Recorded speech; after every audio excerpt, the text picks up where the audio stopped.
The peaceful world was suddenly threatened by a crazed undead creature endangering human lives. These hideous zombies were summoned by the ultimate boss, the corpse god. The zombies were so numerous that they spilled out of the cave. The kingdom was forced to send knights to punish the final boss. Unfortunately, they were too weak. They couldn't even touch a single hair of the corpse god. The corpse god hadn't even fought too aggressively, yet some people had already lost arms and legs. Several even ended up with knives in their stomachs, dying on the spot. To destroy the corpse god, the church had to send their trump card. Sagwa arrived with a majestic presence. As soon as the corpse god saw the hero, he shot deadly beams straight at him. Sagwa easily deflected the attack and used his acceleration magic to approach the giant skeleton. Both sides began fighting fiercely. The first blows directly attacked the opponent. The hero's powerful slashes were blocked by the corpse god, who returned several hits to him. While fighting the hero, the corpse god summoned souls from across the continent to his soul orb. Then he summoned an undead dragon that flew straight at Sagwa, but the dragon only gave the hero a bit of trouble before he cut it in two. While Sagwa was in a life or death battle with the skeleton boss, his teammates just sat watching. They even asked each other if he would be defeated by the corpse god. The final boss was constantly pushed back by the hero, so it summoned an army of skeletons to fight Sagwa in this desperate situation. But the hero's teammates still decided to put their faith in him rather than help. The hero's past flashed back to when he was a child whose loved ones were taken by a madman. Fortunately, Sagwa was saved by knights. From then on, he dedicated himself to the church. He possessed something special called the demon eye, which allowed him to see souls since childhood. Most people with this eye hide in the church until the end of their lives. Others, like the corpse god, chose to use their power to toy with the souls of the unfortunate. Only Sagwa chose to stand up and fight for humanity. Back to the battle, Sagwa didn't want to waste time defeating the countless skeletons. He shot a fireball at the cave ceiling, causing rocks to fall directly on the final boss. After being repeatedly repelled, Sagwa finally discovered his enemy's true form. It was a brain kept in a cage protected inside the giant skeleton, despite both having the same demon eyes. But Sagwa's view on death was opposite to the corpse god's. To the corpse god, others' souls were merely toys for entertainment. Both launched their final attacks. The dry skeleton summoned a technique with strange patterns that the hero had never seen before. But to protect the country and the future of the children, he had to use his ultimate technique to pierce through that magic. After the fierce battle between the two strongest forces in the kingdom, a young man woke up in an alley, not knowing where he was. On his neck was a bloody wound. The young man was confused when he saw a splendid, magnificent city before him.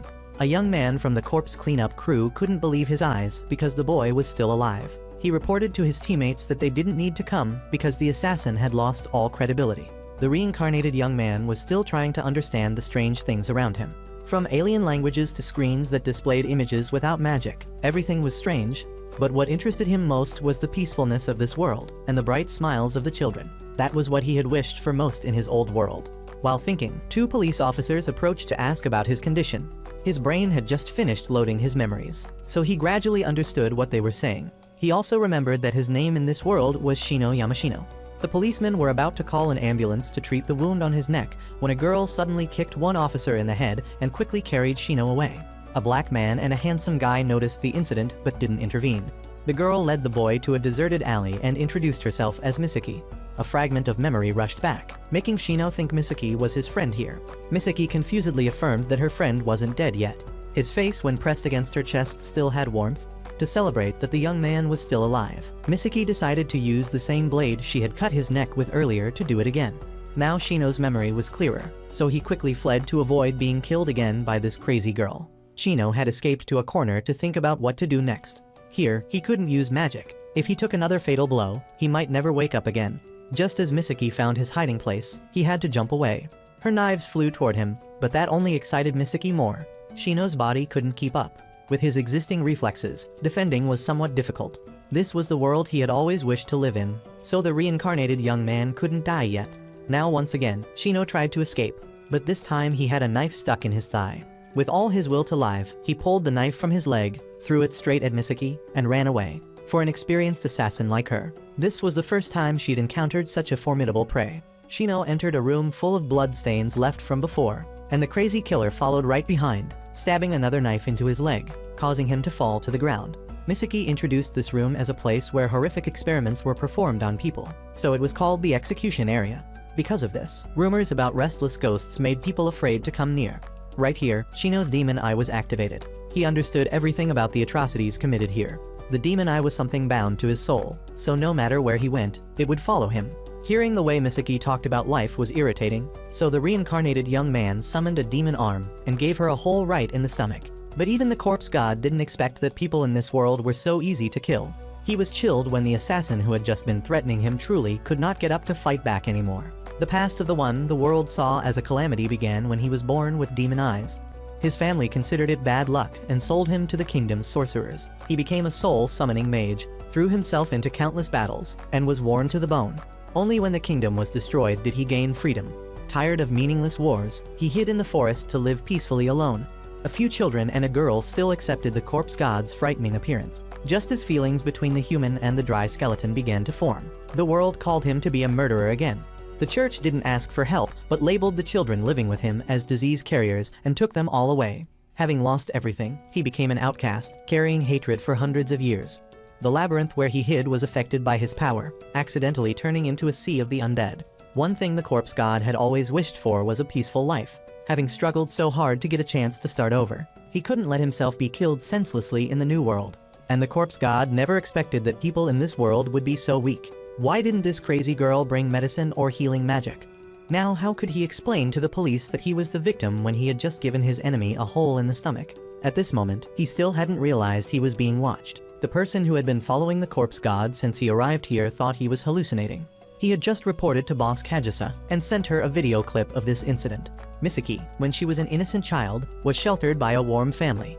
Then one fine day, an assassin appeared out of nowhere and gave her parents dozens of holes in their bodies. After psychological trauma, Misaki became the crazy person she is now and found the assassin from years ago. With protection from boss Kajisa, she had the right to torture the murderer to teach him what pain is. While talking, Misaki hammered several nails into the assassin's body. The pain and Misaki's brainless questioning gradually made the assassin lose consciousness.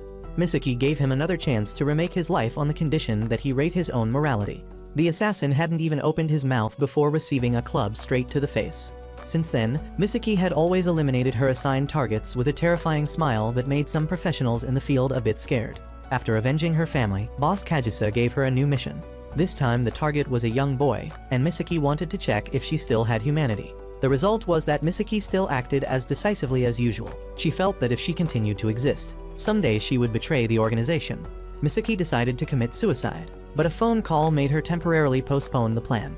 Takumi called not to prevent Misaki from doing something foolish, but to inform her that the target was still alive. The victim of Misaki's execution was wandering the streets as if nothing had happened. Because of this, she had to continue serving the organization, only to ultimately receive a skewer from some bony hands. Misaki slowly opened her eyes but realized she hadn't turned into a ghost. The corpse god, following Takumi's guidance, had successfully resurrected this crazy battle-hungry assassin. She didn't believe it, so she checked her own soul.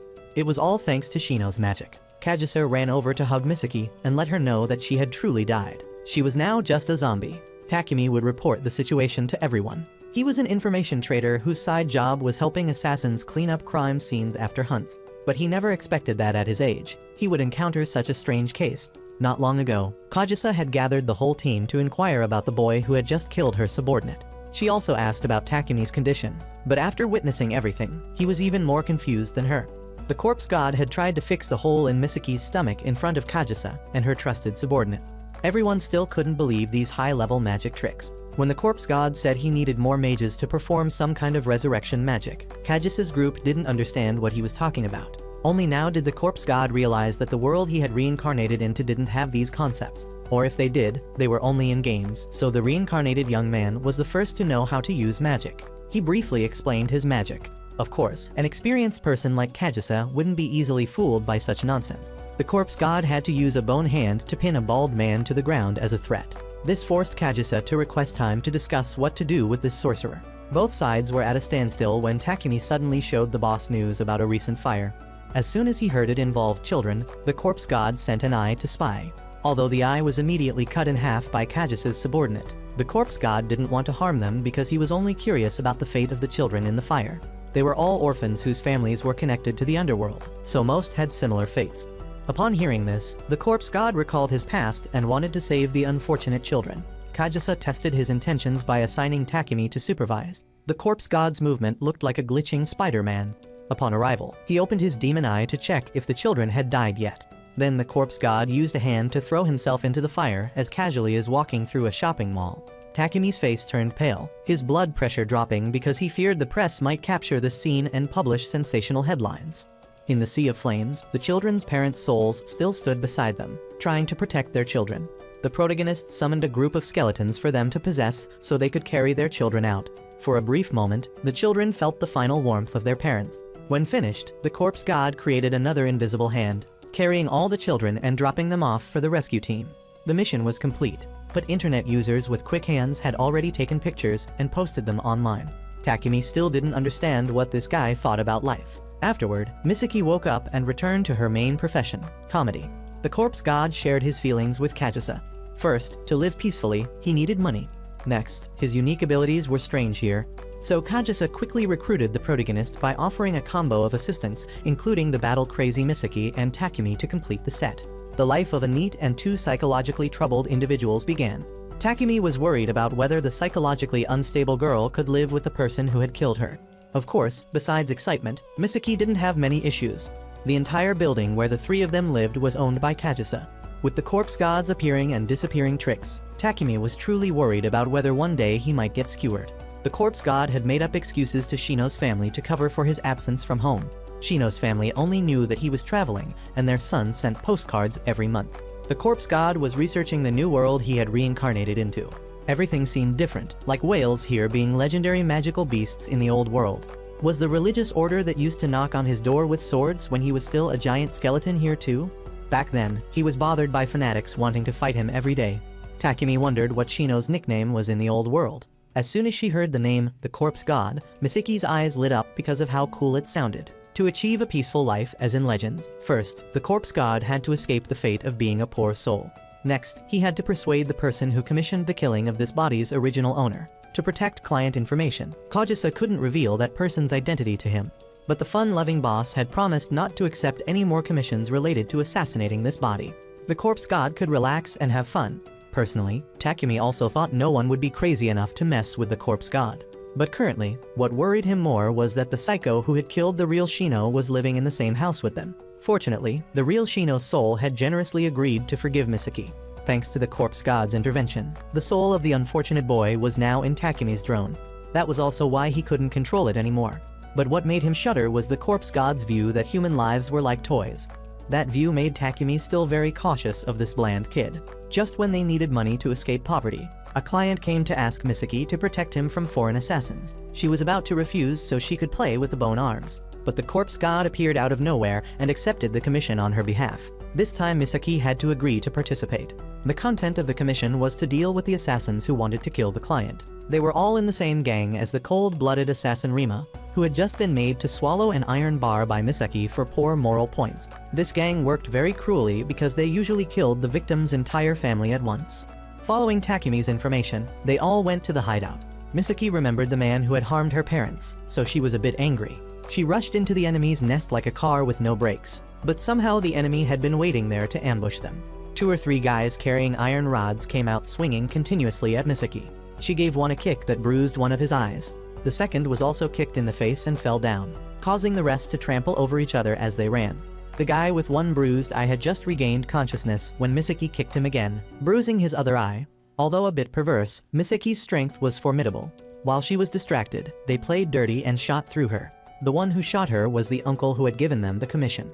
It turned out this uncle was in the same gang as Rimba, who had been killed by Misaki a few days ago. At this moment, the corpse god with his demon eye finally showed his face, and he would finish the task he had accepted. The black-coated uncle held a gun to the corpse god's face, but he didn't expect that assassin Misaki was still alive. Grinning, she was testing her new powers from her immortal body. Now not only could bullets not bring her down, but her strength was also greater than bodybuilder monsters. Online, Takumi called the corpse god to ask why he knew that the man was the real murderer. It was all thanks to the corpse god's demon eyes that helped him see the children harmed by this man. The commission the corpse god accepted was actually from the unfortunate children, not from that evil man. It was time for the protagonist to teach these murderers how to appreciate the future seedlings of the country. A giant hand emerged from the ground, crushing the entire gang of murderers and gathering them into a ball. After completing the task, the corpse god refused to accept payment from the children because he took this case partly to vent his anger on the bad guys. Returning home, the corpse god got to see Misaki's pure white soul while she was checking her newly upgraded body. The corpse god was a bit shocked about how aggressive girls in this world were. Takumi still wanted to understand more about the protagonist's definition of viewing people as toys, so he asked directly. For him, toys were things that helped children be happy, so he greatly valued others' lives. In general, this guy was just an eccentric who couldn't be reasoned with. Takumi reported back to boss Kajisa. She had promised not to accept commissions to kill the corpse god anymore. Those who had just given the commission to harm Misaki were probably about to face consequences. They were being hunted, and the leader mentioned the name Lemon before dying. The corpse god was still on his journey to reintegrate into society, and Misaki had just learned that she could evolve. It seemed like everything around the corpse god was like a game. Kajisa was stark naked, chatting with her two subordinates. The corpse god called again, but Takumi officially cut ties. Because of this case, Misaki had become a zombie but still retained her sanity. Takumi guessed that the city would soon be in chaos. At a bar, a blonde young man was waiting for Takumi to arrive. While chatting with the bartender, he accidentally brushed the waitress's butt and was grabbed by the head by the bouncer, dangling like a piece of beef in the market. The corpse god at home was revealing information about Misaki's undead body. Now she could eat meat to heal wounds and could paralyze opponents with a bite containing numbing saliva. As soon as she heard this, Misaki immediately tested it on the corpse god. She also begged Takumi to let her bite him. The corpse god was still unconscious in a corner, while imagining the monsters here and the monsters in the old world. If we talked about real monsters in this world, perhaps we should name the bandaged youth Lemon. Lemon was standing at the scene where the corpse god had balled up all those criminals. This place had attracted police patrol because of the gunshots. Before the police discovered it, Lemon had removed the earth ball created by the corpse god, revealing a group of people knotted together. After the case was discovered, police from Team 3 were called to the scene, including the sex-crazed brother who was drunk at the bar and the young man Ares who was using his head to bash some scammers at the bar to death. To avoid killing anyone again, this time the corpse god had been careful and moderate. Iwanome and Ares had now arrived at the crime scene. This was the first time they had seen human bodies knotted together. For supernatural phenomena like this, no wonder they called their team. Iwanome and Ares were both from the 3rd data editing team, with Iwanome as the team leader. Their team specialized in handling supernatural cases that humans couldn't explain, from Lemon the Reaper to the fire-spitting bug. Since their appearance, disasters had also appeared one after another, keeping the police extremely busy. At the Shinuya police station, the special forces were meeting about the mysterious cases that had occurred recently. Their job was to keep these secrets and quietly arrest each culprit. The most dangerous subjects currently were the Reaper, the fire-spitting bug, and Lemon. Besides, there was a rising star, which was the dry bones of the reincarnated young man, the corpse god. Lemon's traces at the scene related to the corpse god made the group even more confused. The criterion of the 3rd data editing team was to expose those who claimed to know magic. For them, as long as they were flesh and blood humans, they could still handle them. The protagonist at the base had also successfully transferred Shino's real soul into a stuffed shark. Takumi was overjoyed to get back his beloved drone. Shino felt happier because since using the concealment technique on the drone, or now the stuffed shark, he always had his face pressed against paradise. Making Shino able to speak wasn't difficult for the protagonist. He just needed to ask for someone's vocal cords. Then he could use magic to help the owner speak again. But doing that consumed a lot of magic. First, the corpse god needed to replenish his soul energy urgently. The ability of the soul summoning mage was to expel the souls of the deceased and turn them into his own magic. Instead of looking for places with heavy yin energy, he could use precious stones as substitutes. The good news was that this world had many types of precious stones identical to his old world. The corpse god was pleased because if he could recover a fair amount of magic, he could bother the wealthy ladies here. The bad news was that the corpse god had to change his thinking after Takumi advised him to go to a jewelry store to check prices. A tiny stone was equal to a police officer's monthly salary. The corpse god was very depressed because in his old world, even children could buy these inferior stones easily. By the time he could buy this entire shop, it would take at least 100 years for a poor soul like him. On the way back, the corpse god was quite disappointed because a huge source of magic was right in front of him, but he couldn't reach it. If he absorbed it, all the stones here would turn to dust. The trio was chatting when a black man suddenly rushed over and grabbed Takumi's drone. It was Ares from Team 3 managed by Iwanome. Boss Iwanome was still investigating whether the case of Rimba's gang being buried alive was related to Kajisa's subordinates. Meanwhile, Misaki warned the corpse god that the man in front of them was very tough to deal with. Even Takumi was silent in the face of the dangerous situation the group was facing. Takumi had planned to stay silent and pretend to be mute to let the matter slide. But the corpse god spoke up to demand the drone back for his friend. As soon as Ares heard that the corpse god was related to this assassin gang, he hurried to advise against it. But contrary to his expectations, this only made the corpse god more furious. He had experienced how society's foul mouth had affected his loved ones in the old world. Therefore, no one had the right to choose friends for him.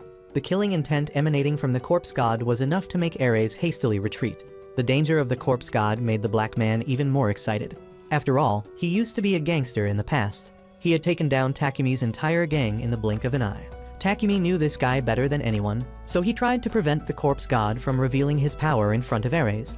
During the conversation, the corpse god almost revealed his previous life identity. Takumi had to call Ares directly to reconcile, but his real purpose was to buy time to summon more drones to film the police officer beating civilians. Ares couldn't resort to gangster methods, so he turned to exposing Takumi's past. He told about the time Takumi revealed all his teammates' secrets to save his own life. But unfortunately for Ares, the corpse god felt that the teammate was still much better than the black man. The overwhelming aura of the corpse god in a moment had made the police officer slightly scared because he thought the boy was hiding his skills. While the two were exchanging loving glances, Misaki had used the concealment technique. She appeared suddenly behind Ares and delivered a kick that sent him flying into a wall. She quickly pulled the corpse god away from the gloomy alley. Misaki's powerful kick had stunned the black man for a few seconds, but that was enough for the corpse god to use some bones to lift both of them onto the rooftop. After the commotion, the group had a heart-to-heart about why Takumi was being exposed. At that time, the corpse god didn't care about his own secrets being revealed. In his old world, there was a magic from the religious order that could extract all information from others. That was why the corpse god valued comradeship more than his own secrets. The black man had just crawled back to the base to ask his teammates to investigate the footprint on his stomach. An experienced elderly lady who had just seen her junior get beaten came to eavesdrop a bit. Unexpectedly, Ares' teammates immediately recognized that this footprint had appeared at the scene where Jimba's entire gang was buried alive. She advised Ares to go to a private room to do his research to avoid being judged by others. Ares didn't care and flashed a scary smile. From the previous year, Lemon had begun to appear. If ordered, he would do anything, and those who faced him would certainly die. Even if they transformed into something else, the outcome would still be their neck being bent at a right angle. Iwanome at this time was busy drinking with beautiful girls at Kagis's place. He was drinking while revealing information about criminals labeled as calamities like the Reaper or Lemon. Somehow this alcoholic could tell those secrets while surrounded by Kagis's undercover agents. They could still continue to play dumb if the corpse god and the mentally unstable Misaki didn't stop by to cause trouble. At first, Iwanome didn't care until he received a message from Ares. Iwanome quickly invited the Misaki couple to play with him, buying time for his teammates to arrive. Takumi also discovered that Ares was leading a group from the police station. While the corpse god was enjoying the highest quality drink he had ever tasted, Ares' group arrived at Kagis's bar. Takumi arrived in time to warn his team, but it was too late. Just as the corpse god and Misaki were about to be taken to the station, the lights in the bar suddenly went out. It wasn't Kagis's doing to help her subordinates escape. The person who did it was Lemon. The corpse god was planning to use his demon eye to escape with Misaki, but suddenly he sensed an extremely terrifying presence. As Iwanome lit candles, everyone in the room discovered a very frightening figure, the bandaged man Lemon hanging from the chandelier. The flickering candlelight in the room, Lemon jumped from the chandelier and stood firmly on the table. Kagisa realized he came with a different purpose, so she stopped her subordinates from making a move. If he wanted to kill, everyone in this room would have been long dead. Iwanome's team looked grim, determined to capture Lemon at all costs. Several police officers were punched and sent flying outside. Lemon moved with an incredible speed, taking down extras one by one. Ares rushed to fight the mummy warrior to save face for the police. He kicked a bottle of wine straight into the mummy's stomach, but it had no effect. He didn't even regard the police department's trump card and went straight for Misaki. He picked up the fake innocent schoolgirl and fled right in front of the protagonist. The corpse god hesitated to use magic. If the police found out, his life afterward would be no different than pig slop. While the corpse god was deep in thought, Ares continued chasing and fighting Lemon. Lemon kicked him flying into a wall for the second time that day. Most sensibly at this point, the corpse god surrounded Lemon with magic, a bone hand punching the mummy's back, forcing him to release Misaki. Taking the opportunity, the corpse god told Misaki to quickly leave the battlefield. Kagisa also knew the corpse god was taking action, so she put out the last candle to make the police lose direction. Iwanome had just spotted Misaki being held by a bone arm using his flashlight. Lemon didn't intend to let his target escape. He rushed like a god, blowing away all the corpse god's bone arms despite the pitch black surrounding. But when he approached Misaki again, he only exchanged something with her. To protect the corpse god's safety, Misaki had to reveal the secret Lemon wanted to know. She also bit him with a paralyzing toxin, but his bandages were too thick. However, Misaki's goal was to stab her poison-coated blade into Lemon's thigh. He immediately started spinning in confusion. Everything around was like a nightclub due to the poison. While Misaki was buying time, the corpse god had set up a game-hacking spell that made the boss soil his pants. After everything, Kajus's bar was like a mess. Even Iwanom was scared when facing the calamity named Lemon. Lemon wasn't killed by the corpse god. He returned unharmed to report to his superior. He was sent by a handsome brother called Takaru to investigate whether Jimbo was really dead. He also added information about the corpse god after nearly being logged out. Takumi was very surprised that his 2 leopards survived the recent disaster. Lemon showed up wherever there was drama. Fortunately, although they were chosen as targets, they could still joke around. The corpse god had used quite a bit of energy fighting Lemon, but he still managed to collect some magic from the vengeful spirits killed by Lemon. The corpse god also thanked Misaki because for both to continue breathing, she had to reveal some secret. The corpse god recalled instructions from his master. His master had realized this boy would live extremely long, so he wanted him to help his companions. Currently, the protagonist still felt weak and useless, making it difficult to protect his teammates. Now he was ready to give up a peaceful life to keep his companions from dying early. He finally understood after the tense fight just now. Since his magic amount was still very poor, the protagonist would now focus on getting rich and acquiring precious stones. Though it might sound off topic, the corpse god's power could be used for many tricks. One of them was making pacts with souls that still had consciousness. The pen trying to scribble to convey something to them was an example. The corpse god and Misaki had come up with a clever plan, but as soon as he heard the idea from these 2 clueless ones, Takumi cursed them out. The pen with which the corpse god had made a pact had an even better idea: turn the clueless protagonist into a fortune teller. Thanks to the combined abilities of the group, the plan was implemented without a hitch. Everyone believed the corpse god's prophecies because the information he provided was accurate. Thanks to Takumi and the demon eye, the corpse god helped an old lady find the safe containing her late husband's black funds. They successfully earned quite a bit of money, but the corpse god still decided to share it all with everyone. The real Shino was a bit hyperactive because he didn't want to accept this money. Takumi was about to reveal the enormous family background of this Silver Spoon kid when some men in suits kicked the door open. They were bodyguards of Shino's spoiled nephews and nieces. Thanks to Shino in shark form, the corpse god quickly recognized them. He put on a hood, claimed to be the corpse god, and said some nonsense to fool the kids. Of course, this useless trick couldn't fool anyone. The purpose of the twins' visit wasn't to arrest him, but because they heard their uncle was working as a fortune teller here and wanted to get their fortunes told. Unexpectedly, they were sent away because it wasn't the group's working hours. Takumi even threatened to call the police to take the twins to the station for harassment. Seeing the nephews about to cry in fear, the corpse god deeply hugged the twins. Suddenly, he said both his nephews would have a future and promised the ghost following the 2 nephews that he would protect them. That was also the commission he accepted from the ghost, always following to protect the twins. Before returning home to fulfill his mission, the protagonist needed to stuff all the knowledge about the real Shino's family tree into his head. Having been a VIP since birth, Shino was the youngest son of the Suzoma Group's chairman, with total assets enough to buy dozens of islands. Surprisingly, the huge fortune from his cunning father would be taken over by Shino. He still had no other plan except to have a bone servant as a bodyguard when returning home. Suddenly, the group remembered the girl with a student's face, but an assassin's character from their team. The twins were doubting whether this man was really their uncle. Both suddenly froze when they saw the face of their brother Takaru already sitting in the car. Just as they were about to be scolded, they reported the news that their father's favorite child was coming home, so they weren't reprimanded. Who knows what dangers would soon befall the twins. The next day, the corpse god brought the real Shino and Misaki to Shino's real home. To celebrate his return, the whole family gathered at the dining table to welcome him. According to what Takumi had said, the person sitting in front of him was his nephew Takaru, his brother's son. Takaru was an extremely fearsome person. At only 26, he was already the security director of Shinoyama, a place rumored to recruit ex-police officers, mainly to clean up scandals and eliminate those who stood in their way. Misaki came as Shino's friend. Having once been a lady from an influential family, the etiquette of the rich didn't trouble her. Beside her were his other niece Seo and her husband Razan. While everyone was talking, suddenly Razan appeared at the door, surprising everyone. The nephew-in-law saw him appear and immediately ran to flatter him, wanting to discuss business. Razan turned away, refusing. He was still retired.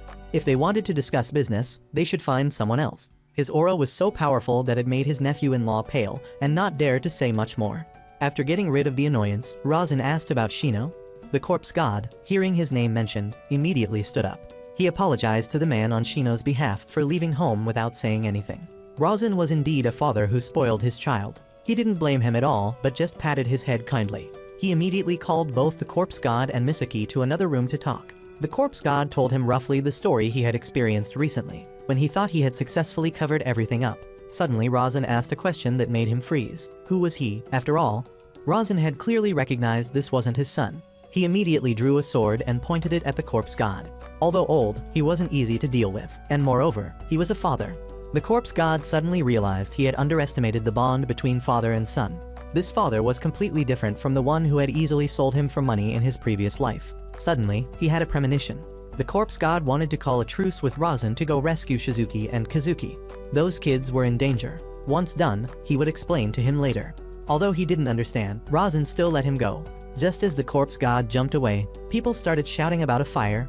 It was then that Razan realized what he said wasn't a joke. Previously, this house had experienced a serious fire. At that time, Shizuki and Kazuki were still young. The two came home from playing and lost the wallet that their older sister Suzuka had given them. Suzuka saw Kazuki crying a lot, so she went to the garden to find it for her sister. While searching, she overheard a secret she shouldn't have heard from Razan's nephew-in-law.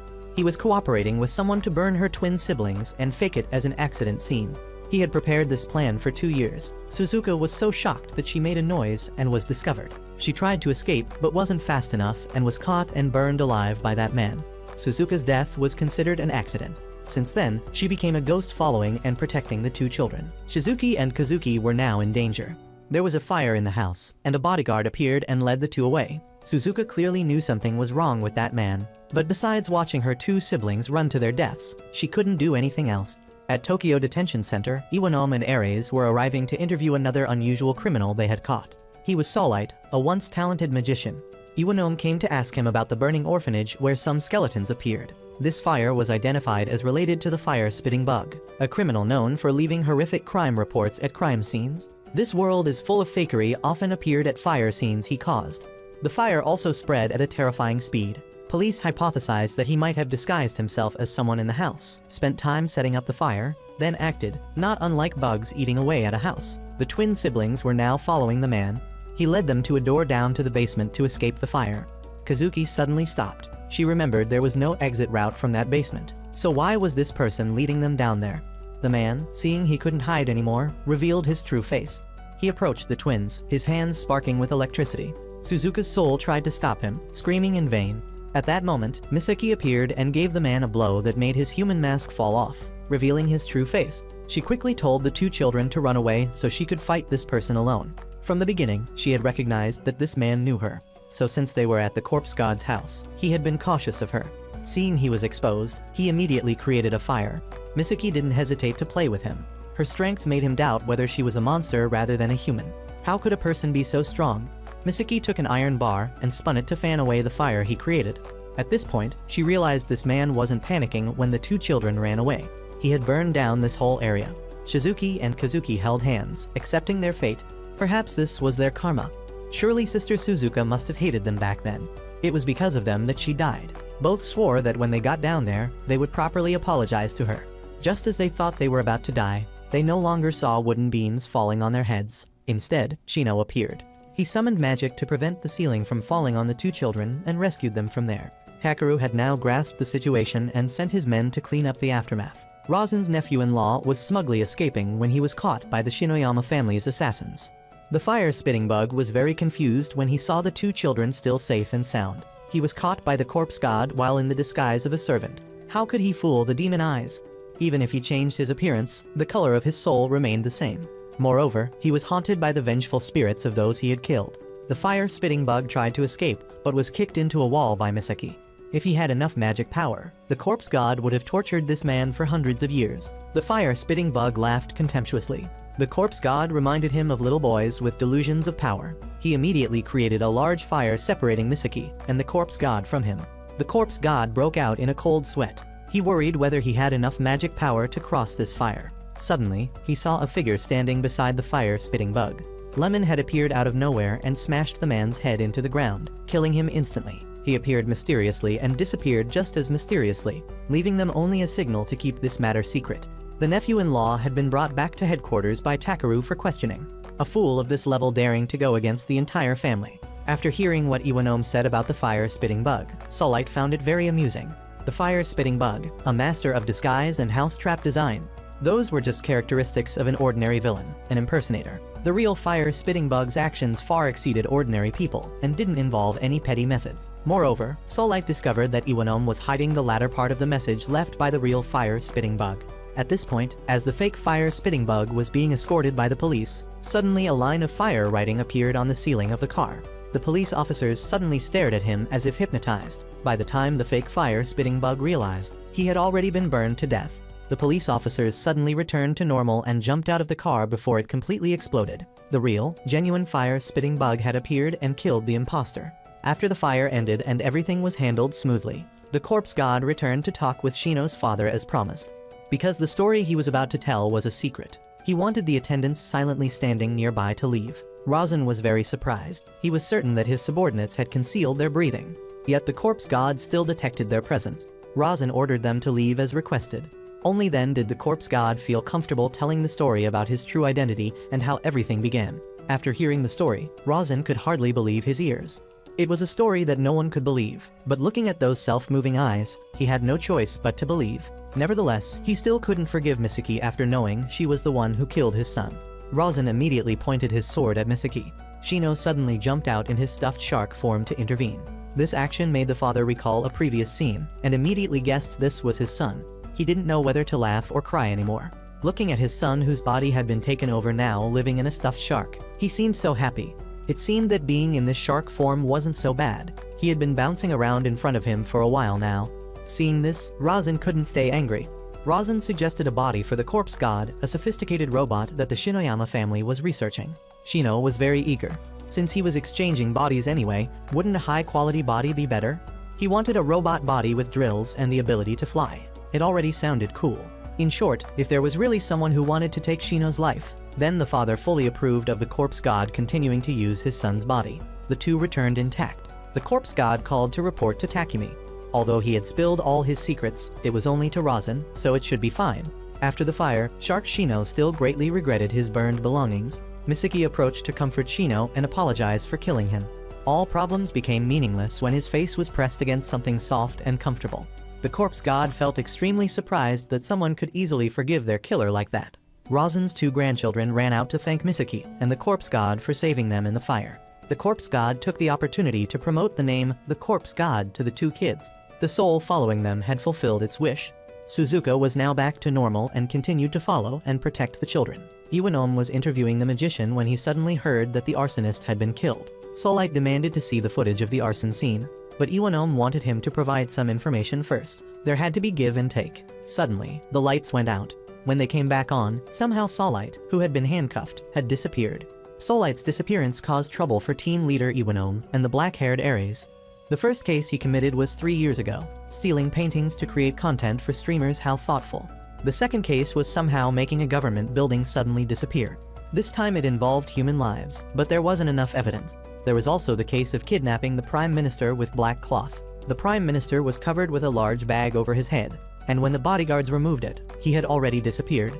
Soulite then went on television to boast very grandly, making Japan a laughingstock for the whole world. The Prime Minister was later released, but seemed to still be cheerful and normal.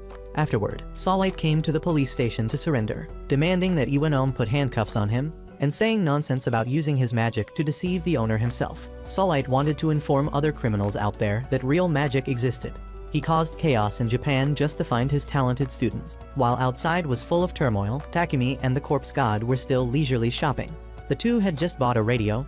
When they turned it on to test, it happened to be talking about the fire this afternoon and Soulite's message. Iwanom's police team had also seen the news. This really made the police furious. All the information they had covered up was exposed by this guy.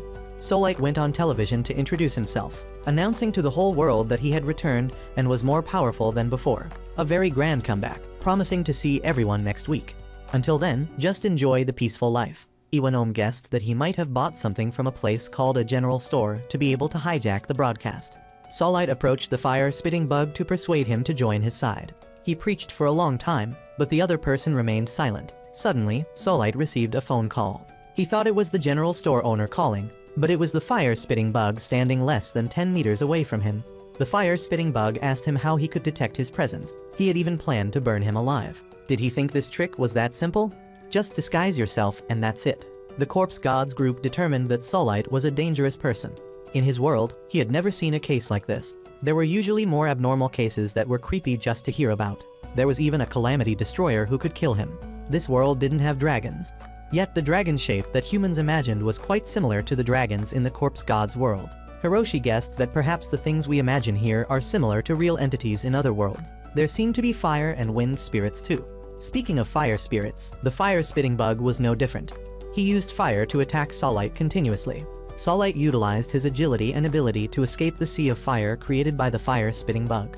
His limbs were moving, but his mouth was still smoothly trying to persuade him to join his side. Even though he was being burned, he still wouldn't give up. The fire-spitting bug felt that he and Solite didn't share the same ideology. After a period of one-on-one combat, Solite suddenly gained the upper hand, appearing right on the fire-spitting bug's window. Solite greatly regretted that the fire-spitting bug's power wasn't some fairy tale magic as he had thought. The fire-spitting bug wasn't interested in fairy tales. If there were things that were like fairy tales that he considered as worms of the world, he would handle them himself. The Corpse Gods trio was still eagerly chatting about everything under the sun regarding the two worlds when suddenly there was a doorbell. Seo, Shino's niece, suddenly came to visit, greatly surprising all three of them. Seo showed a video recording of Razan to everyone. Razan wanted to entrust Seo to stay with the Corpse God. Both Shino's real room and Soya's room at home had been burned to ashes, so he wanted Seo to stay at his son's place for a while. Also, he sent some bodyguards to watch over them. The Corpse God felt this was also an opportunity for him to check if Seo was targeting him, so he agreed to let her and her bodyguard stay. The next morning, when the protagonist woke up, he saw Seo lying inside the shark toy, messing around on the floor. Although the shark fan herself said she was fine with just a sleeping bag, the group couldn't let the two new members sleep standing or rolling around on the floor like that. They were about to go buy mattresses when the group heard news that Xiaodu was currently being questioned by the police. Indeed, Iwanom and Ares had come to investigate the suspicious things in this case. Looking at the dazed appearance of the duo, the sisters Kazuki and Shizuki didn't expect that they were the police officers investigating. They thought they might be gangsters coming to collect debts. Before they could ask anything, the riot-suppressing god Takeru had already appeared to greet them. The police station duo had traveled a long way to ask for information about the fire-spitting bug. Instead of getting more clues, Iwanom was questioned about why calamities like the fire-spitting bug were roaming freely on the streets. Moreover, Iwanom was doubly embarrassed when Takeru mentioned the news that Phantom Solite had just escaped. Previously, he had kidnapped Japanese leaders right on live television, causing stock prices to plummet uncontrollably, affecting households everywhere, with no exception for the Soyama family. Takeru demanded that the police stop fooling around and do something useful instead. After leaving, Ares told Iwanom that the two men following Takeru were highly likely to be ninjas, especially the tall one. Ares thought he was the type of person like himself who liked using fists to solve problems. Their trip still yielded unexpected harvests. Iwanom had quickly and stealthily taken a photo of the Shinomiya family tree spanning 3 generations. Most notably, the young Shino was also in that photo. According to the reports they received, both the Corpse God and Misaki had appeared at the fire scene. This couldn't just be another absurdly random coincidence. Iwanom realized that recent events were all related to this person. On the Corpse Gods group side, they had prepared bedrooms and mattresses for the 2 new reluctant members. Xiaodu's sleeping place was as small as a public toilet, but he was still very satisfied. Both quickly settled in their positions, and the Corpse Gods group returned to their operations room. That night, while Seo was sleeping like the dead, Xiaodu woke up to eavesdrop on the conversation between the Corpse God and his teammates. Xiaodu wanted to expose the true face of the impersonator of the Shinomiya family's young master. Although Razan had vouched for the fake Shino's credibility, Xiaodu still decided to doubt till the end. Additionally, if the real Shino was still alive, he would eliminate the person impersonating the young master. The main reason was that Xiaodu saw Shino as a weakling, so he felt that he was more deserving to be Razan's son. Xiaodu recalled the moment he lost his 4 limbs during his first mission with his old family. His biological father had planned to use his son's disabled body to turn into a device for the family, nurturing the most disgusting toxins in his organs, which was more painful than immediate death. At that moment, Shino's father appeared like a god and offered to buy the pitiful Xiaodu. He couldn't watch a boy being used as a trivial tool by those mad scientists. In return, Razan gave his family access to the latest technologies of the corporation. That was one of the rare times someone smiled and saved his miserable life. Boss Kajisa also recounted the mysterious lineage of the Shinomiya family with its bright and dark sides. They had an assassin organization, so according to Kajisa's 2 girls, hiring outside assassins to execute the real Shino seemed cumbersome. That was actually understandable because Shino was Razan's favorite son, so it was difficult to act. The assassin organization closely linked to the Shinomiya family was Xiaodu's family, full of people with heretical practices. On the Corpse Gods group side, they were still being eavesdropped on by Xiaodu without knowing it. But most of what the group talked about only related to the dragons from the protagonist's old world, including a love story between a mixed dragon and an imperial general. After listening, Xiaodu thought they were delusional because he couldn't understand which game they were discussing. Moreover, occasionally he heard clattering sounds as Misaki was dancing with some skeletons. Sometimes he also heard the frantic writing of the soul that had made a pact with the corpse god, as the pen moved by itself. While not understanding what was happening, Xiaodu was startled because the corpse god knew he wasn't asleep yet and was guarding in front of Seo's room. For a skilled assassin, this was like an indirect threat. This made Xiaodu even more determined to expose the true face of this young master. At the police station, the team led by Iwanome started paying more attention to the Shinomiya family's young master. The information Iwanome and Ares gathered centered first on the fact that Shino had just left home to wander and had contact with the information trader Takumi. Next, he spoke very much like game addicts. Before, the corpse god had accidentally mentioned being sold by his family in the old world. For others, this detail would be thrown in the trash. But a nosy person like Iwanome noticed the abnormality here. Shino was living happily with his family, so why would he say he was thrown in the trash? Finally, the corpse god was working as a medium in the center of Shinjuku. This could be good news for Solite because he was hunting for real sorcerers in this world. Indeed, Phantom Solite was trying to reintegrate into society after years in prison. While showing off to his fans, he accidentally ran into the police. Thus, a marathon was organized between the show-off saint and the two policemen. The Corpse Gods group was preparing to earn some money when Iwanome and Ares knocked on their door to inquire. The sudden raid by these two made Takumi sit and shake like a hairdryer under the table. The purpose of both coming here was to verify whether the fortune-telling talent of the Corpse God was as credible as rumored. How will the Holy Professional Marks group deal with this dangerous situation? Iwanome hadn't come today to cause trouble with the Corpse Gods group. He just wanted to verify the psychological manipulation skills of the Holy Professional Mark. As for Ares, today he was just there to eavesdrop, with no intention of getting his fortune told. During their conversation, both of them also noticed Takumi's desk in the corner of the room. First, to prevent the keyboard hero from being taken to the station for tea, the corpse god invited the two distinguished guests to the next room to conduct business.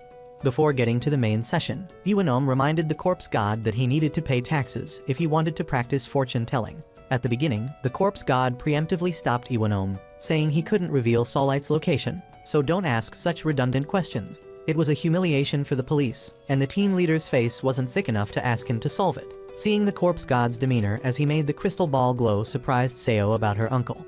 Even the blade-wielding boss Xiaodu had to admit that the corpse god's tricks were quite something.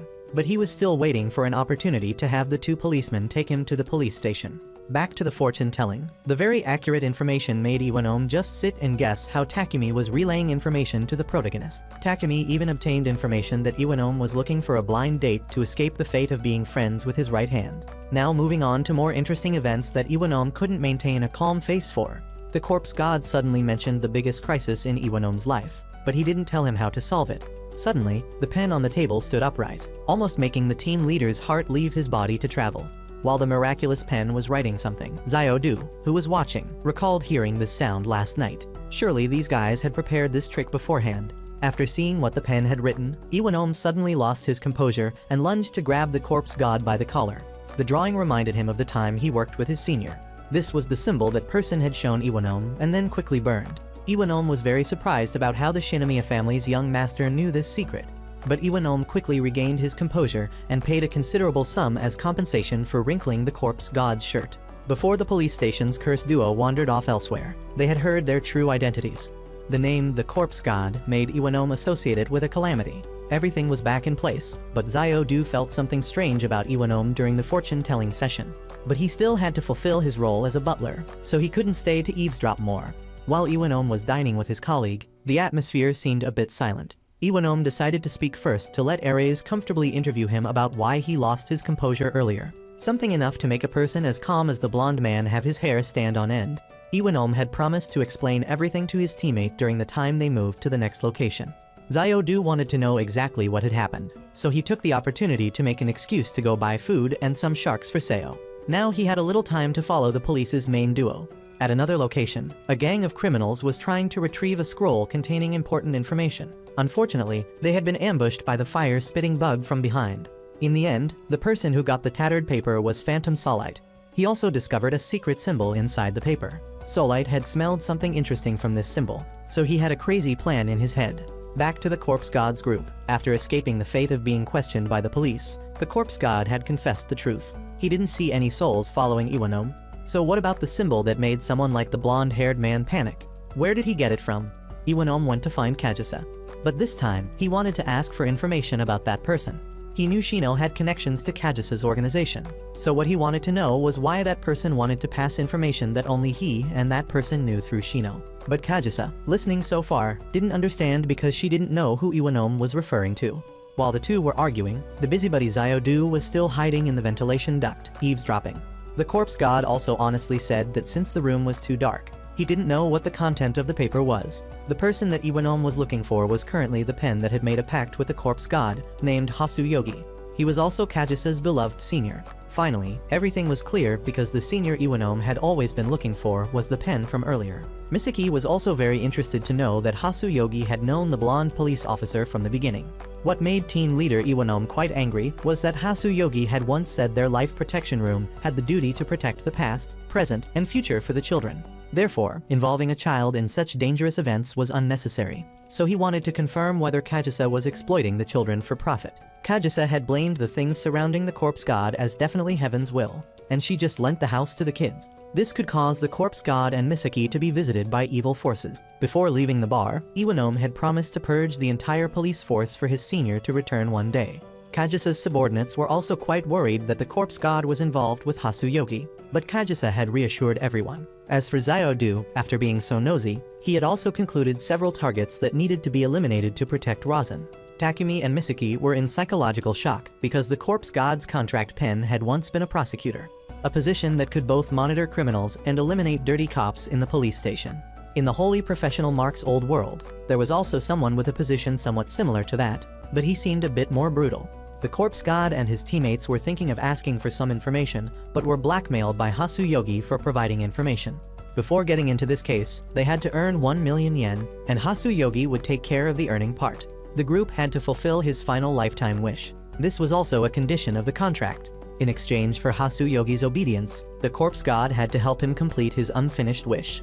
At a prison, Solite was disguising himself as a warden to access the information warehouse of the general store. Here, you could exchange any information as long as you had something of equivalent value to that information. Solite wanted to know information about the symbol he had collected from the criminals burned by the fire-spitting bug. According to the history collected by the police department, the general store owner was a businessman who existed 100 years ago. But in the end, because he had done too many dishonest trades, he was caught. Now, this hooded man was the descendant of that businessman with the nickname General Store. The General Store also had influence on many countries due to his information trading skills. But currently, Solite had nothing to exchange for this valuable information. He was only good at carving some apples and showing the General Store how to apply oil on his hands when counting money to avoid scratching them. The General Store had mentioned that the symbol was related to cards and ancient knights from Central Europe to Eastern Europe. Now the trial period had expired. To know more details, Solite had to buy the VIP package or leave. However, the General Store only exchanged based on the value that the customer could bring to him. The price Solite had to pay could be tens of thousands of times more expensive than ordinary people because he was a calamity. The symbol Hasu Yogi drew for Iwanom was identical to the national emblem of a fallen kingdom in the Corpse God's world, and now it was hovering all over the skies of Japan. This had stirred up a wave in some mysterious group. They demanded the elimination of the first person to reveal this trick and expose them to the public Solite. Previously, one of their accomplices had been attacked by the fire-spitting bug. It was the one trying to destroy the evidence in the safe, but was burned to death before he could do so. Somehow, Solite, who was following, picked up the scroll with that symbol printed on it. However, killing Solite could expose their whereabouts, just like 5 years ago. Iwanom looked up at the sky. He didn't believe this was a coincidence. On the exact day that Hasu Yogi disappeared 5 years ago, a series of symbols were drawn on balloons released into the sky. This show was directed by Solite. This guy might also be related to the people who killed Hasu Yogi. He might have spied when Iwanom went to the Corpse God for fortune-telling and eavesdropped on something. Was Solite trying to convey something? The situation was getting worse.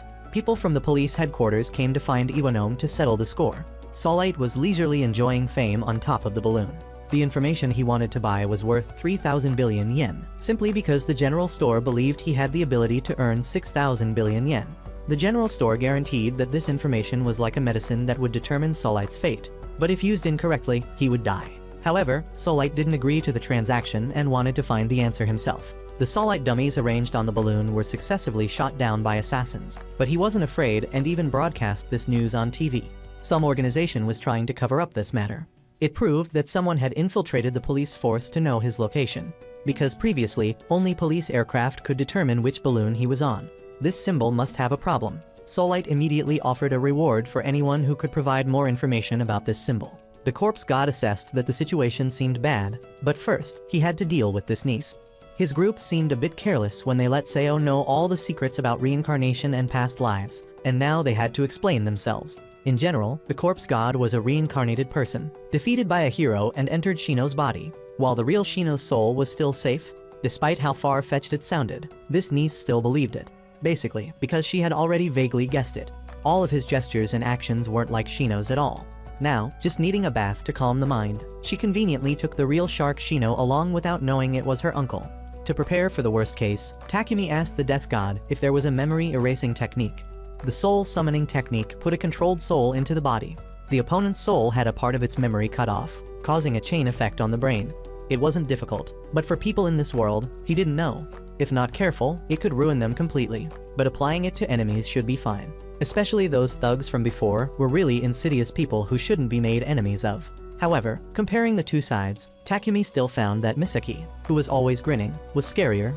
Misaki was currently bathing with Seo, actually to let her ask who killed Shino. Misaki confessed that she was the one who killed Seo's uncle. Then she was counter-questioned. Seo thought she felt guilty about her actions, so she went looking for someone to scold her. Although Shino had forgiven her, the feeling hadn't diminished at all. That's why Misaki wanted to find someone to blame her.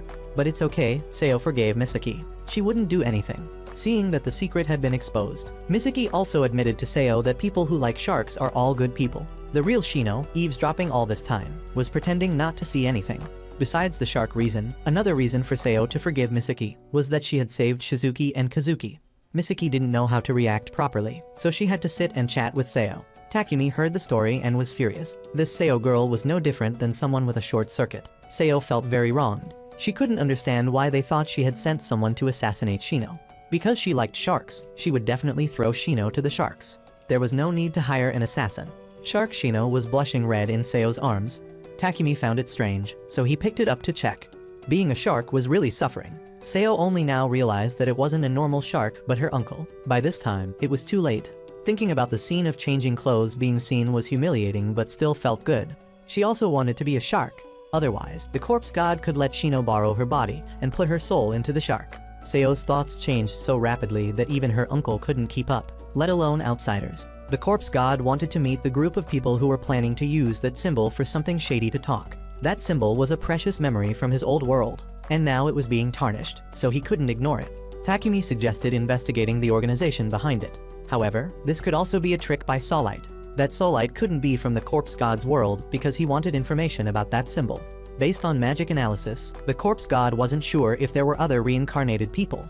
The blockhouses he summoned at that time were also quite surprising. He only used surrounding objects as vessels. What he summoned over were souls. He used to have many souls before coming here, but all had been disbanded. Yet someone could still make contracts with them. For Shino, summoning was a sin. Even if Seo comforted him, he didn't know if smiling while performing the ritual of summoning those souls would be forgiven. The important thing now was how to deal with that symbol. For things like this, just let the analyst mage Takumi handle it. Takumi began investigating from the police side first. Hasuyogi also lent a hand by giving everyone a little information, while also warning everyone, do what you want, but be careful. The police organization is more terrifying than you think. Iwanom was currently meeting with a big boss of the police department, Director Jidotazu. This case was so tense that Inspector Habaki, who had once led him to change workplaces, also had to return. Jizotazu looked fierce, but Iwanom didn't tremble a bit. The director wanted him to cooperate like a gear with him. Cooperation he was good at, unless there was a pebble between the two of them. For the director, that pebble was Hasuyogi. The director understood that he was considering highway robbers as roadside pebbles, but what he meant was that the sewer rats had driven Hasuyogi to a dead end. Hearing his answer, Jizotazu nodded. It turned out this was just a test from him for Iwanom. Today, he called him over because he wanted him to become a core member of the Solite case. Takumi had hacked into the police department's data to see what Iwanom was investigating. But unexpectedly, the computer genius's movements were detected by Solite's henchmen and reported to him.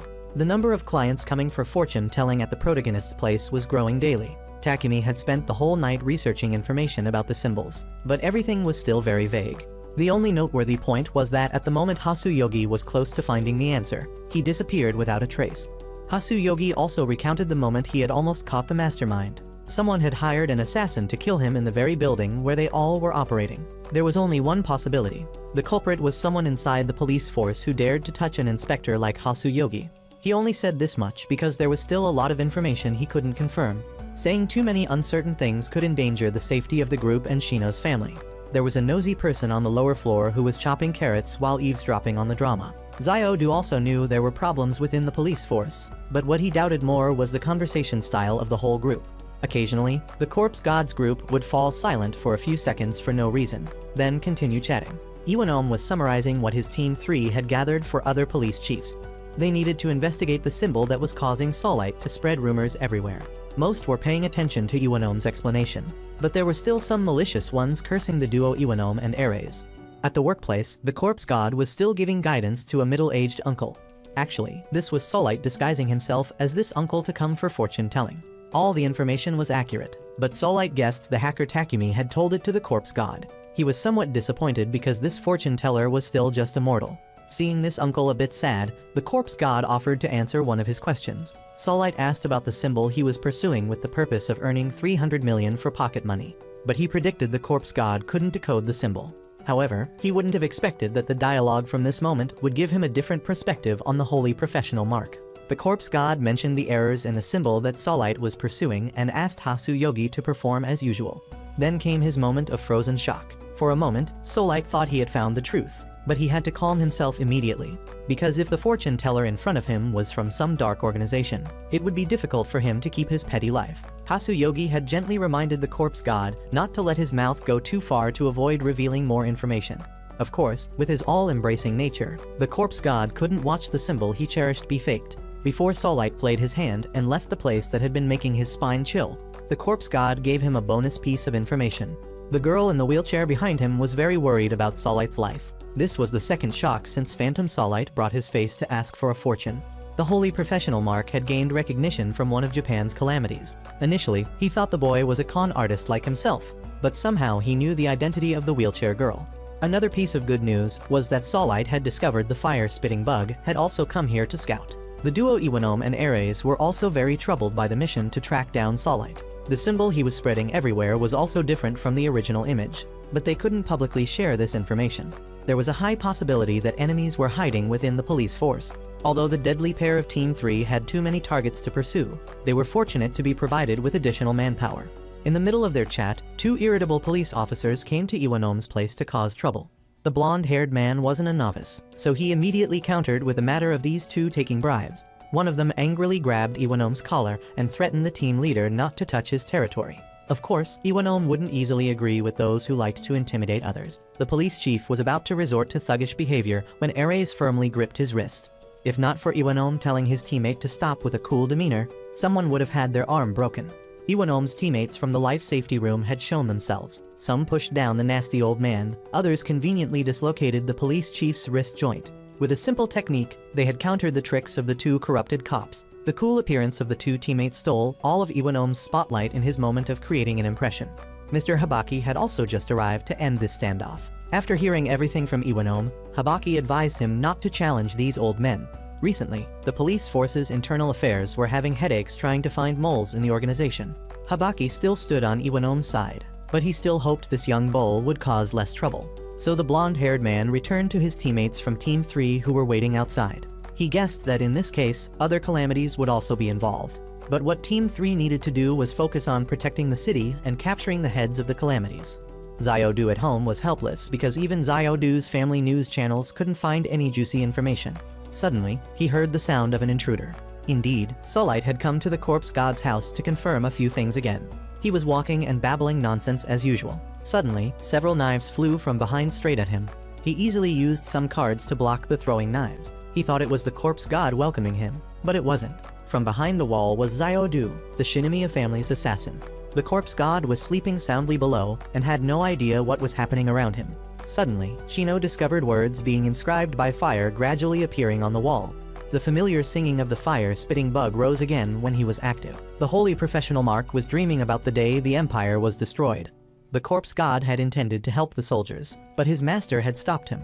The barriers restraining them had been broken, and his master didn't want to be buried alongside those from the Empire. She had sent another disciple to protect their acquaintances. The master had told the corpse god to prepare to leave the capitalists who had been exploiting them for a long time. Before leaving, she also instructed the corpse god to cherish the teammates beside him. However, this was something he couldn't promise his master, because afterward, his loved ones were executed. Due to the great flame of hatred, the corpse god had unintentionally sent many church soldiers to their deaths. The moment the corpse god walked aimlessly, he once again met his close friend. The protagonist had woken from his dream thanks to the real Shino slapping his face a few times. He discovered the fire-spitting bug's message left on the adjacent wall. Before he could investigate, he was called by the fire-spitting bug himself. He deliberately asked if the corpse god was a product of Sabraman. As soon as he heard this term, the corpse god changed his childish voice to a cold one. On the rooftop, Solite was also talking crazy to probe who this kid was. Xiaodu had coldly approached and slashed at Solite twice, but he had dodged. Solite was boasting again because he had dodged the previous attacks when Xiaodu's hands turned into long knives. Takaru's group had also discovered that there was tension around the corpse god's house. With a genius mind like his, Takaru was the fisherman who would benefit from this conflict. The fire-spitting bug's incoherent conversation was very confusing. He felt sorry for Shino. It was cruel that even a child like him was dragged into this. The corpse god asked about Sabraman. Could this be someone from his old world? The fire-spitting bug didn't know what he was talking about. The corpse god felt like he was pretending to be innocent. He couldn't communicate with this guy. The writing on the wall had just started burning, so he had to use his power to check the situation around. The corpse god couldn't detect the fire-spitting bug, but saw Solite and Xiaodu fighting enthusiastically on the rooftop. Solite was extremely excited. This boy had the potential to become a magician. Xiaodu wanted to probe the situation from Solite's mouth. He wanted to know why he came looking for Shino. Friend or foe, say quickly before he made his judgment. Clearly, this guy wasn't from Heli, but Xiaodu couldn't keep up with his speed. Xiaodu played a psychological card by mentioning Hasu Yogi's name. Although he didn't know who that was, Solite still countered the strategy by pretending to know. He said Hasu Yogi had done him a favor, so he came to say thanks, not expecting to dig his own grave. A criminal familiar with a prosecutor from the police station. Xiaodu immediately realized this guy was lying. Regardless of whether this person had a grudge against his master or not, Xiaodu would charge in to deal with him first, then force him to confess the truth later. Solite was also ready to fight back. Unexpectedly, in the critical moment, a black horse appeared, blocking the way. Lemon fell from the sky, making everyone gape in astonishment. Lemon was a monster with an unclear identity that Xiaodu's Heli family strictly prohibited touching. Xiaodu immediately became cautious and retreated. Could this guy be on the same side as Solite?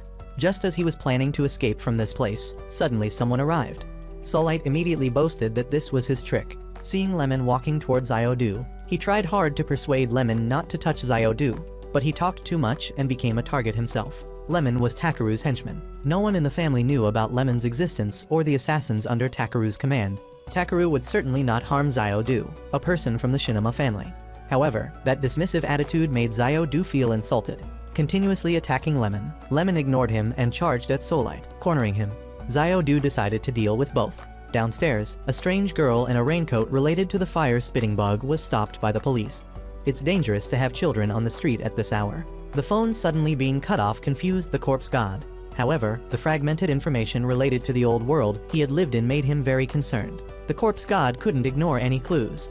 In the old world, what was stained like a stain was him, and the important irreplaceable people to him were taboo not to be tainted. What he needed to do now was to control the current situation. The corpse god immediately used magic to enter the battle. In the corpse god's old world, Master Yomka was chatting with her friend Elise. Looking at the place that was the Empire 100 years ago, the master missed that foolish student. Perhaps after so much time, he was still a child. Elise thought the corpse god was usually a very obedient child, only different on the battlefield. But Yomka didn't agree with that. That kid wasn't obedient at all. That student surpassed her in one aspect: the ability to empathize, to trust and entrust everything to teammates. He had the ability to synchronize with the dead, which was why even if he himself was treated unjustly, he didn't care. Only when his haven was defiled would he completely lose control. For example, right now, the corpse god was using magic to observe and analyze the surrounding situation. His power was stronger than ever. The girl in the raincoat who was detained and questioned by the police was now explaining. She said she was looking for a lost dog with her father. It had run up to this building, and she was wearing a raincoat because she didn't want her clothes to get dirty. A man claiming to be her father suddenly appeared and took her away. The corpse god observed everything and realized that the girl was lying. He couldn't sense the presence of any dog in the building. The soul colors of that girl and the person confronting Lemon on the rooftop both seemed very familiar to him. Both had come for fortune-telling and asked questions about the same issue. The corpse god decided to extend his power network wider, covering the entire neighborhood. This was otherworld infiltration. The spellcaster only needed to blend the air from the other world around them or in a closed space to create a similar atmosphere. For those without demon eyes, this feeling was extremely subtle, but just by spending time on the ritual, it would cause hallucinations, disorienting direction and vision. The corpse god had practiced to the point where he could now envelop his power over the entire city. Everyone could feel the uncomfortable change in the surrounding air. The corpse god moved to the rooftop, though he didn't want to face Lemon directly. The corpse god decided to deploy an invisible hand to support Xiao. Taking advantage of everyone's distraction due to the changing atmosphere, Soulite launched an attack toward Lemon. However, before the cards could reach their target, they were crushed in midair. Lemon was blocked by the corpse god's invisible hand, tearing his clothes. Soulite saw that the situation wasn't good. The only option was to escape. Even his running away was grand and showy. The corpse god created a giant invisible hand to attack both Lemon and Soulite. However, both were agile enough to dodge and escape. The strange girl in the raincoat had also been caught. Lemon jumped up wanting to grab Soulite to give him a beating, but ended up only grabbing the corner of his coat. Soulite used a hot air balloon to fly straight into the sky to everyone's amazement. The giant hand that the corpse god had summoned was seen by Takeru's henchmen and recorded to show him. This had caused public confusion as a mysterious event. Some even wanted to seize that power to take them to the peak of glory. Takumi was drinking water while watching pretty girls live streaming. He also noticed this girl was approaching the group's work base. Surprisingly, this cosplay girl accidentally captured footage of the corpse god's hands from the building's rooftop. Takumi suddenly choked on his water when he saw this scene. Not unexpectedly, the next morning, the corpse god's group's headquarters was no different than a marketplace. Police and citizens were all present to witness the commotion.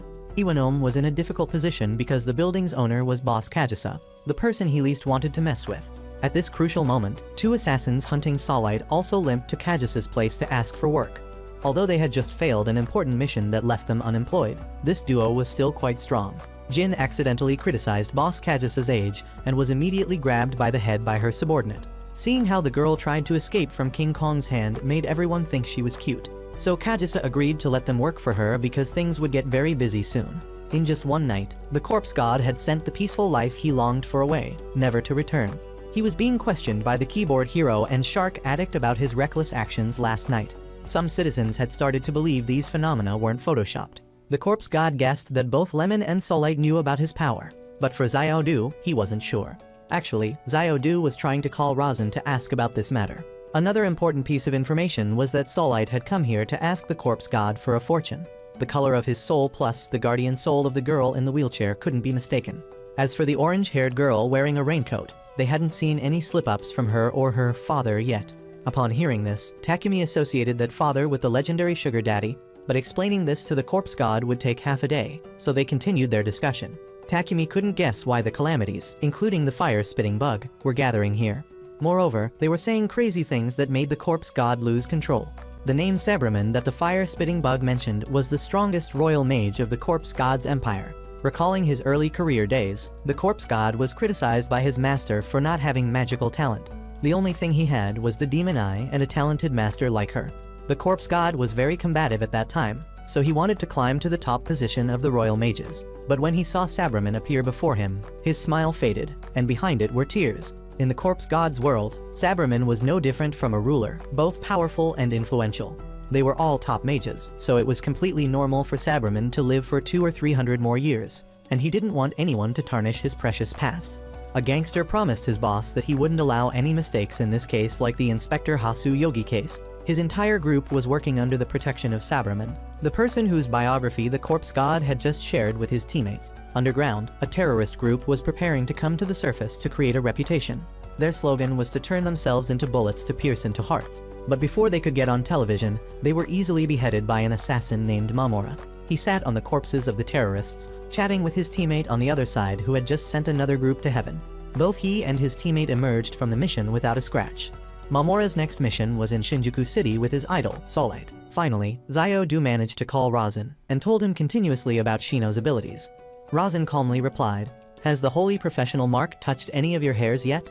If not, why are you so twisted up?" From the beginning, Razin knew everything, but if he had revealed it to the bodyguard, he would have definitely caused trouble. Xiao was stunned when he understood why Razin had told him to protect and trust Shino. Razin himself trusted the person who had saved his child, so he advised Xiao to go ask the fake Shino directly. And if the corpse god didn't agree to tell the truth, he himself would bow 180 degrees to apologize to the protagonist. Mamora recognized from afar the kid Xiao, whose limbs he had once requested. He greatly admired the stubbornness of the Heli family. Ares, who was standing guard below the corpse god's group's base, also recognized a familiar face. The corpse god was depressed for accidentally harming his brothers when Misaki kicked the door open. She helped the corpse god make a funny face. She had just brought a famous reporter up here. This reporter's nickname was Kacho, a name that left Takumi speechless upon hearing it. This reporter was one of the top journalists. She owned a series of extremely powerful scoops from politics to young idols. She was one of the people the corpse god's group should least get involved with. And fortunately, Misaki had brought this character right to their den. Right from the start, the corpse god showed Kacho that he was a genuine criminal. Luckily, Takumi managed to fix the situation once for the corpse god.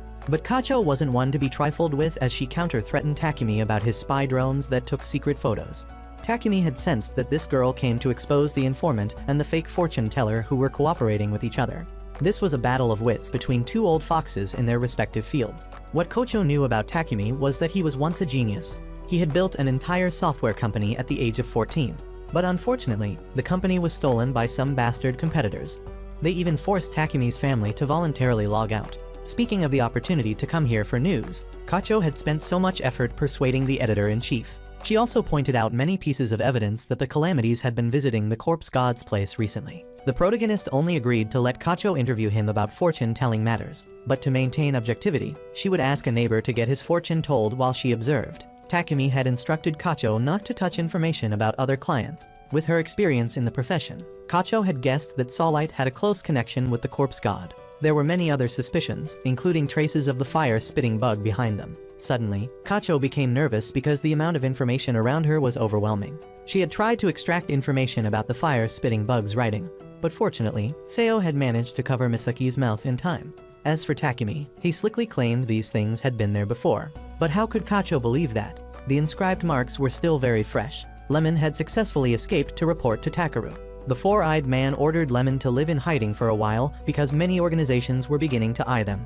Takaru assigned the mission of tracking Soulite to his subordinates in cooperation with the Heli family to surround and capture Soulite. The game addict standing in the corner would be assigned the mission of investigating information. They needed to be most cautious about the police because those guys were the real demons. The police director had also started to pay attention to Takaru's action. Kacho was very interested in reporting to the editor-in-chief that there would be many hot news stories soon. Indeed, Mamora had already harvested the head of the unfortunate bartender Nishida, an employee of Kajisa, to fire the opening shot. Kajisa was still leisurely enjoying wine with her employees. Nishida had suddenly taken a day off without notice today, causing his colleagues trouble covering his shift. Kajisa comforted her employees, promising end-of-month diligence bonuses, then went upstairs to send her friendly subordinates to check on Nishida's house. She had a premonition that something bad had happened, so she instructed everyone to go in a large group. It seemed that a police officer in Shinjuku was a spy. He was the Shibuya broker who had colluded with Mamora to kill Nishida. Unexpectedly, what Soulite had said was accurate. Now it was probably not a good idea to look for the police. After eliminating Nishida, Mamora also cleaned up the scene thoroughly, leaving nothing behind. Recently, Iwanome had been racking his brains to find traces of Soulite. He had to check each camera footage, which gave him a headache. Iwanome suddenly discovered a quite tall man, probably reaching 2 meters. Until now, he still didn't understand why he had come to the building where Shino lived. Could he have extracted some information from Shino's place? While watching the surveillance camera, Yoshida discovered an extremely tall young man. Wasn't this Mamora? But the person walking beside him was actually an acquaintance of Ares. He was related to a case Ares had once cracked down on, and was certainly also related to Soulite's case in some way. Ares had once dismantled a gang called the Tamdu Children, a gang that Takumi had also once been a part of. He had let escape a person considered the leader of that group, Higuso. Higuso was the person now walking with Mamora. The two were on their way to hide a corpse when they encountered some street thugs blocking the road, intending to rob them. Higuso was grabbed by the collar and punched by these guys. However, there was no panic in his eyes. On the contrary, he asked if they had relationships, then lectured about things related to love, friends, and family. The thugs found this guy talking too much nonsense and were planning to just kill him quickly. Little did they know, it was like bringing a knife to a gunfight. Higuso fed them a few bullets, killing them on the spot. An acquaintance of someone Higuso had once touched was very influential, to the extent that his organization was dismantled. Mamora lamented that a person like this was still roaming freely in society. No wonder the world was in chaos. But that was about to end. After death, Nishida's soul still followed the familiar path to work. He met Yudai, his close friend, at the bartending place. But strangely, no matter how hard he tried to call out, Yudai didn't respond or see him.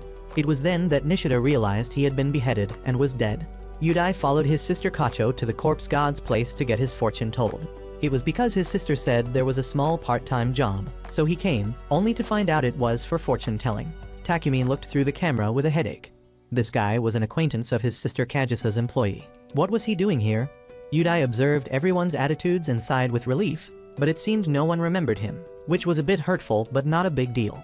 Yudai really wanted to complain about work, but feared being hanged and beheaded, so he switched to another topic. Since morning, his shoulders had been extremely sore for unknown reasons. Yudai also asked about the whereabouts of Nishida, his missing colleague. It seemed the corpse god also understood the reason for Nishida's disappearance. Nishida was a very important person, like family to him. According to Kagisa's group's investigation, it seemed Nishida had disappeared in some building. Indeed, the corpse god saw Nishida's soul following Yudai. Nishida wanted him to tell Yudai that he had been killed by someone. The corpse god told Yudai that his friend seemed to have gotten involved in some trouble, speaking as euphemistically as possible. Suddenly, the police rushed to Kagisa's place. They wanted to confirm if Nishida was an employee of her establishment. Suddenly, Kagisa realized this method was identical to the Hasu Yogi case 5 years ago. Ziodu was still wondering how he should open up and talk to the corpse god. Just as he returned from shopping, he encountered Iwanome's group standing in front of the house. Iwanome intended to go up and question Shino about the Solite case, but before he could go up, someone else was about to rush up first police from the headquarters. Last night, a serious street robbery had occurred. The suspect was said to be hiding in this building, and superiors had ordered an immediate investigation. He was someone who worked at a nearby bar. Mamora and Higuso stood observing everything. The police burst in while the corpse god's group was in the middle of fortune-telling. They wanted to investigate the building and requested cooperation. Hosuyogi reminded the corpse god that he had a premonition about the basement of this building, just like how he was killed there 5 years ago. Indeed, the corpse god used magic and discovered Nishida's corpse down there. If the police found that thing, their peaceful life would be over. Hearing the corpse god refer to the corpse as a thing, Hosuyogi realized that except for acquaintances and children, he was an extremely cold person. It was because he didn't want to overestimate or underestimate his power that he had set up a limit. Otherwise, he would easily lose everything. The corpse god didn't deny this. It was just that looking at the screaming soul, he felt his hands could reach even further. The police went down to the basement to investigate, but there was nothing there. They thought the suspect had escaped far away. The corpse god had summoned the blockhouses to move the corpse. In this building, there was a secret passage. He had found it before but didn't use it, so he didn't pay attention to it. But through this incident, he realized someone was trying to trap this building. Whether the target was his group or the owner of this building was unclear. Iwanome and Ares wanted to leave but were hesitant because of Kacho. The robbery that the headquarters was poking their noses into made them suspicious. It felt like one of Solite's tricks, but this detail was identical to the case 5 years ago. Iwanome had also received an anonymous tip to come to this building, but apart from Hosuyogi's bloodstains, there was nothing else. If Ares was truly involved in this case, Higuso needed to act more carefully. He wouldn't repeat past mistakes. Ziodu was insulted by Tapo. Though no longer related to the Ziodu family, he was told to try and complete the mission of being a shield for the mistress and then die. No longer related to the family, he was just like a blade of grass by the roadside. Misaki saw that the situation seemed tense, so she came to rescue him. Misaki gave Tapo a piece of advice. There were many people here, so he should be careful. Indeed, Shinjuku was complex with all kinds of people. Mamora had thought it would be boring coming here, but he was having quite a bit of fun now. Kacho at the editorial office was being scolded by the editor-in-chief. The corpse god case she was following had become too dangerous. The editor-in-chief wanted her to withdraw from this case to preserve her life. Of course, Kacho didn't agree. The editor-in-chief had to concede and let her continue working. However, she was only allowed to gather news about fortune-telling matters. Finally, Seo asked Ziodu to gather rough precious stones to help the protagonist strengthen his power. This was also considered a favor for saving her timid uncle on her behalf. Xiaodu, who had been eavesdropping, suddenly lost track of the conversation. Why was this impersonator the benefactor of Razan's favorite child? Takumi was still figuring out how to deal with Nishida's corpse. The mysterious disappearance of his colleague would make young Yudai confused for many days to come. It was only now that the corpse god learned Yudai was Kagisa's subordinate. While they were discussing enthusiastically, Takumi suddenly had to slip away quickly. Even at this hour, the cursed duo from the life safety room still came to visit. Iwanome walked straight to the corpse god to ask why Soulite had come here. This Iwanome was quite desperate, so he directly asked the protagonist how to contact his senior, Hasuyogi. The corpse god was upset with Iwanome because he dared not to believe in his fortune-telling. The protagonist knew Iwanome was eager, but revealing his own secrets to too many people might one day become a double-edged sword that the corpse god couldn't control. The corpse god followed Hasuyogi's advice and still suggested the blonde-haired man go back and research the paper from before. On Takumi's side, thinking he had escaped from the duo Iwanome and Ares, he would be safe from trouble. But life isn't a dream. As soon as he heard the doorbell, Takumi saw his friend Higuso waiting outside. Before he could say anything, Mamora had already placed his long sword at Takumi's neck. Takumi was being captured and was about to meet his end with his old teammate. Higuso brought out several pens and probed how far Takumi had investigated Nishida's case. The first pen was stuck into Takumi's thigh. Making the opponent feel pain was the easiest way to extract accurate information. The next pen was stuck into Takumi's thigh, making him writhe in pain. The Rabbit King Higuso knew that fear of pain was Takumi's biggest weakness, so he stuck a few more pens to ensure he would extract information about Kagisa. But unexpectedly, Misaki had broken through the glass door to save him. Kagisa's teammate had warned Misaki when he saw Takumi potentially in danger. With her game-hacking strength, Misaki temporarily pushed back Mamora. The two sides continuously fought until Mamora decided to counterattack. With 20 years of experience in the profession, Misaki easily jumped into the air to dodge. But everything had been in his calculation. He had dodged Misaki's iron rod and cut her into 2 pieces. The scene was so horrifying that the cowardly Higuso took the opportunity to inject a sedative and carry Takumi elsewhere. Before moving, he reported this matter to someone and lightly mentioned the name Saberman. But Misaki's fate wasn't yet sealed because the corpse god had upgraded her race thanks to the precious stones. From an undead, she had now become a blood-sucking demon. And this was how the protagonist protected his teammates from calamities. Xiaodu was also following the car waiting for Takumi to leave. Meanwhile, Misaki had fully recovered and jumped straight onto Higuso's car. 10 years ago, Kagisa had once tried to bring a smile to poor Misaki, who had just lost her family. Misaki recalled the moment when Jinba attacked her parents' car while grinning like he had struck gold. Since then, harvesting criminals' heads with a bright smile had become her trademark. However, just as she latched onto the car roof, Mamora stabbed up through the roof, making Misaki lose her balance. She immediately spread her wings and glided after Higuso's car in excitement. Finally, Misaki had found joy in saving people instead of slicing someone. Takumi continued to be interrogated. This time, he was more surprised when the tall man before him was a member of the Akaza family. This was one of the most dangerous assassin families that everyone had to avoid. Higuso also knew about the Heli family's assassin living with the Corpse Gods group. Who else could it be but Xiaodu? The person being mentioned was monitoring the developments from above. Xiaodu had actually just come to Takumi's house by chance to install listening devices to gather information about Nishida's corpse. Little did he expect to have the opportunity to face the person who had once asked for his limbs. Below, Takumi was continuously being mentally tortured. Higuso knew his friend was once a good person, but after being deceived many times, he wore a simulation mask to escape his miserable life. Theory was enough. Now it was time for Higuso to point a gun at Takumi's head. Kagisa at the bar was certain that her younger brother had been taken away. But she wasn't worried about Takumi revealing the organization's secrets. Now he had something more important to protect than his petty life. Indeed, even though he had taken a bullet to the leg along with several threats from Higuso, Takumi remained determined not to say a word. Sooner or later, he would be resurrected by the corpse god into some kind of creature. Takumi's resilience surprised Higuso. He had to change his tactics by pouring a packet of soy sauce into his friend's wound, then using a screwdriver to twist it a few times, but none of these could pry open Takumi's mouth. His mistake was mentioning that he would take Sao hostage if he accidentally killed Takumi. And so Xiaodu was forced to save the keyboard hero and challenge those who dared to harm the Shinomiya family. Iwanome and Ares were also reporting to Habaki about their visit to the corpse god for investigation. He had promised not to cause trouble because Ares was accompanying him. Soulite was now meeting with the police director, Taku.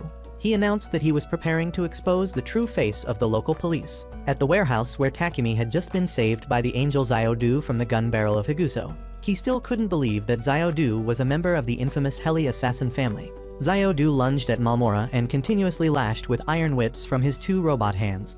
These mosquito swatting moves could be easily blocked by Mamora. Mamora's sister was the one who had turned Xiaodu from a fully limbed human into a transforming robot. Mamora's family had long read the Heli family's assassination techniques like a book.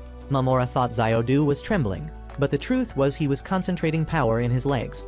In just a moment, Xiaodu was moving at the speed of light behind Mamora, but this monster still had time to react.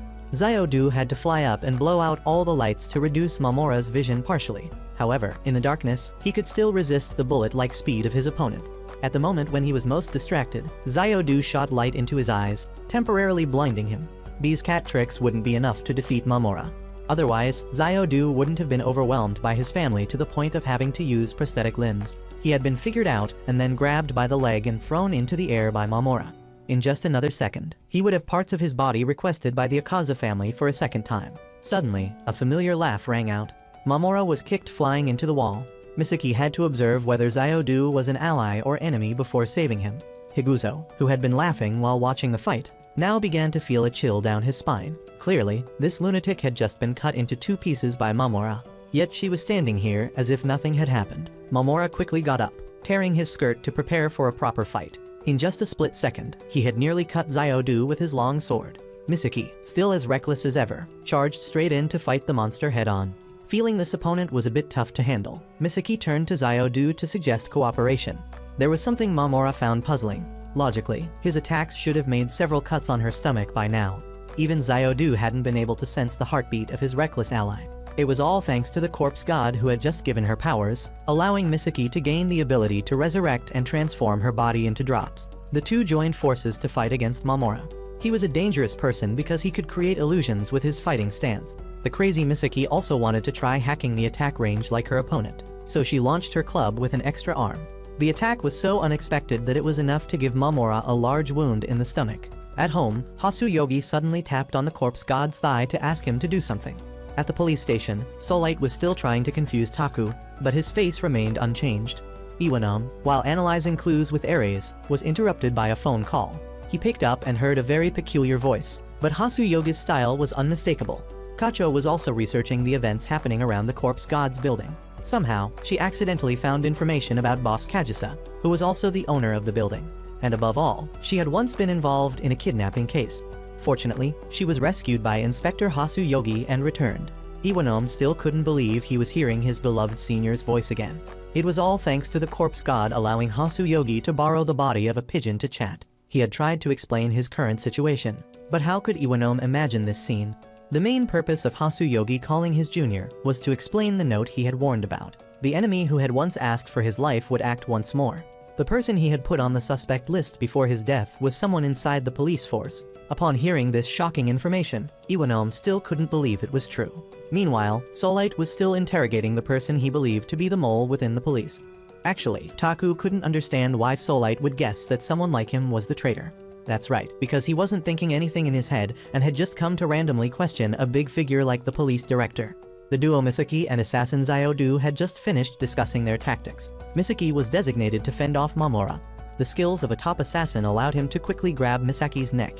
Just as he was celebrating, Misaki had separated her body, allowing Xiaodu to deliver several fatal stabs straight into Mamora. He was even careful to add a bit of electricity to ensure the enemy was completely dead. Takumi suddenly remembered that the Rabbit King Higuso had disappeared from this place.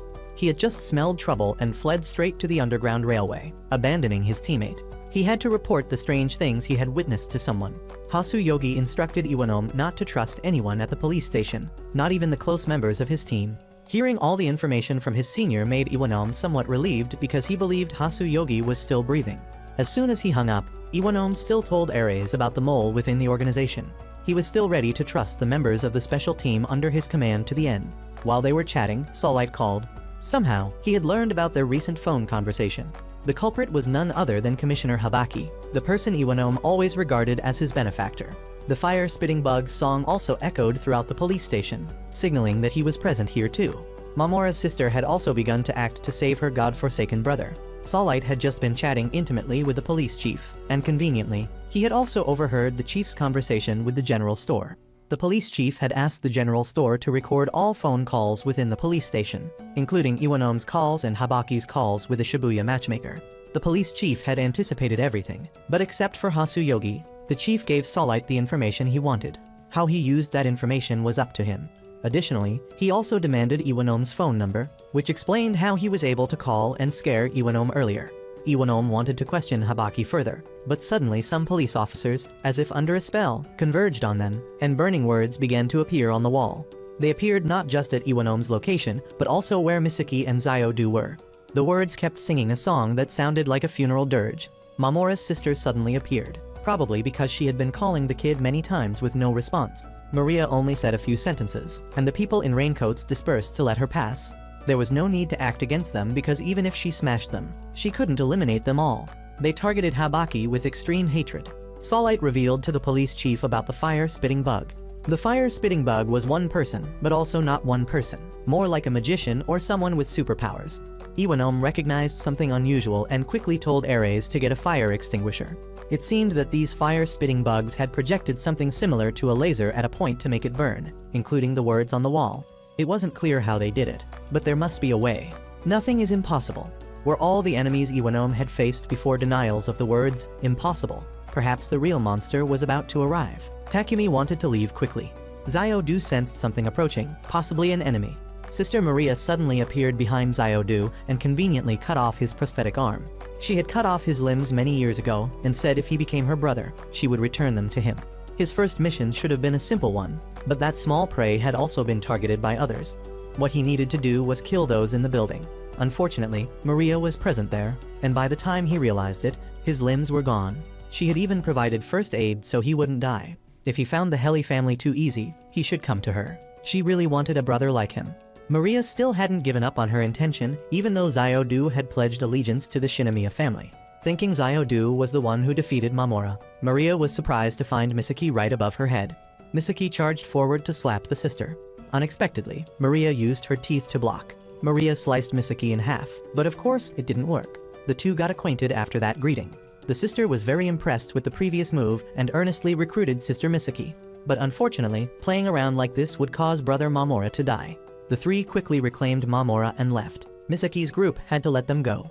Habaki had used some powder and completely transformed. His strength also became overwhelming, pushing Iwanom far away with just one hit. According to him, in just a little while, that person would cross the hole. On one side was Habaki high on drugs, on the other were police officers being manipulated. The two were caught in a dangerous situation. The corpse god at home was still waiting for Takumi's return. Thunder and lightning continued to crash in the sky. In his world, the magic of thunder spirits was impossible to use. It was no different than suicide. Yet there were geniuses who had succeeded. On some building's rooftop, someone was standing in the rain to absorb the thunder spirit. The way he spoke suggested he knew something about the corpse god's old world, and knew a lot at that. Habaki had been someone who always helped and guided Iwanom since he started his career. He was a father who had lost his daughter, so he always strived to live. But now, this person stood before him with a completely different demeanor, frenzied and dark. It turned out that everything had been a lie. He had lost his daughter in exchange for his position today. At that moment, Yoshida arrived and rescued the two of them. Yoshida had seen a suspicious police officer and had summoned Special Team 3. Habaki was a suspect in the Hasuyogi case, but he was mumbling about something else. He had been talking to someone from beginning to end, and suddenly the lights went out. Habaki rushed forward to grapple with Iwanom's group. Just when they were about to subdue him, a police officer suddenly appeared with a pistol aimed at Yoshida. After helping Habaki escape, he used the gun to commit suicide, and the lights came back on. Everyone who had seemed bewitched a moment ago was now clear-headed again. This scene reminded Iwanom of something he thought was fictional, but who would have guessed it was real? The fire-spitting bug was one person, but also not one person. He was a hypnotist with abilities beyond human categories. The police split into two routes to search for Habaki. Habaki was now on the rooftop meeting someone he called Master, the leader of the Saberman organization. He was very grateful for his efforts. Habaki had contributed a lot to the organization, even offering his daughter as an experimental subject. He believed his daughter would be very happy in the other world. But the leader's intention wasn't to thank him. He intended to abandon him. However, someone wanted to meet him again. The other world was for the dead, but his daughter hadn't died. She was still very much alive, muscles rippling, punching her heartless father far away. To be precise, the girl was just an illegitimate child, and Habaki just wanted to get rid of her to be free of debt. Sora, now named Aya, was the only one who survived those experiments. She had asked the leader to save Habaki so she could personally execute the father who had abandoned her. She now even had a higher position than him. None of this could compare to what she had endured over the past 10 years. She had once thought she would forgive him if he visited her just once. Who would have thought he would be so cold-blooded? At that moment, Habaki was killed by an assassin. The leader allowed Sora to do whatever she wanted. Without hesitation, she jumped to the building with the assassin. The two assassin siblings tried to escape, but it was too late. They tried to shoot Sora, but she dodged every shot and even broke their guns. Fortunately, the two siblings had someone come to their rescue. Kagisa had anticipated this. Too caught up in the fight, Sora didn't notice the despicable boss had slipped away. Kagisa was now at the corpse god's place to inquire about news. She advised him to be careful. If the person who killed him learned about the corpse god, there would surely be big trouble. Through surveillance, Takeru knew that the corpse god and Seo were approaching Kagisa. He only instructed Tapo to monitor, not to act. Only if there was a fight should he intervene.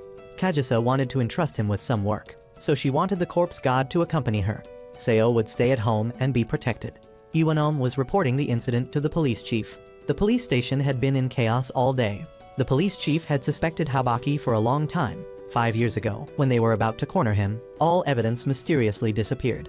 Kagisa and the corpse god went to the rooftop to talk. He used a little magic so that only people on the rooftop could see the soul of the recently deceased. Who else but Habaki? Kagisa had an official conversation with him. It turned out that in the past, he had plotted to make everyone think she and Hasuyogi had killed each other. Kagisa had completely erased his body. Hasuyogi hadn't expected Habaki to be dead already.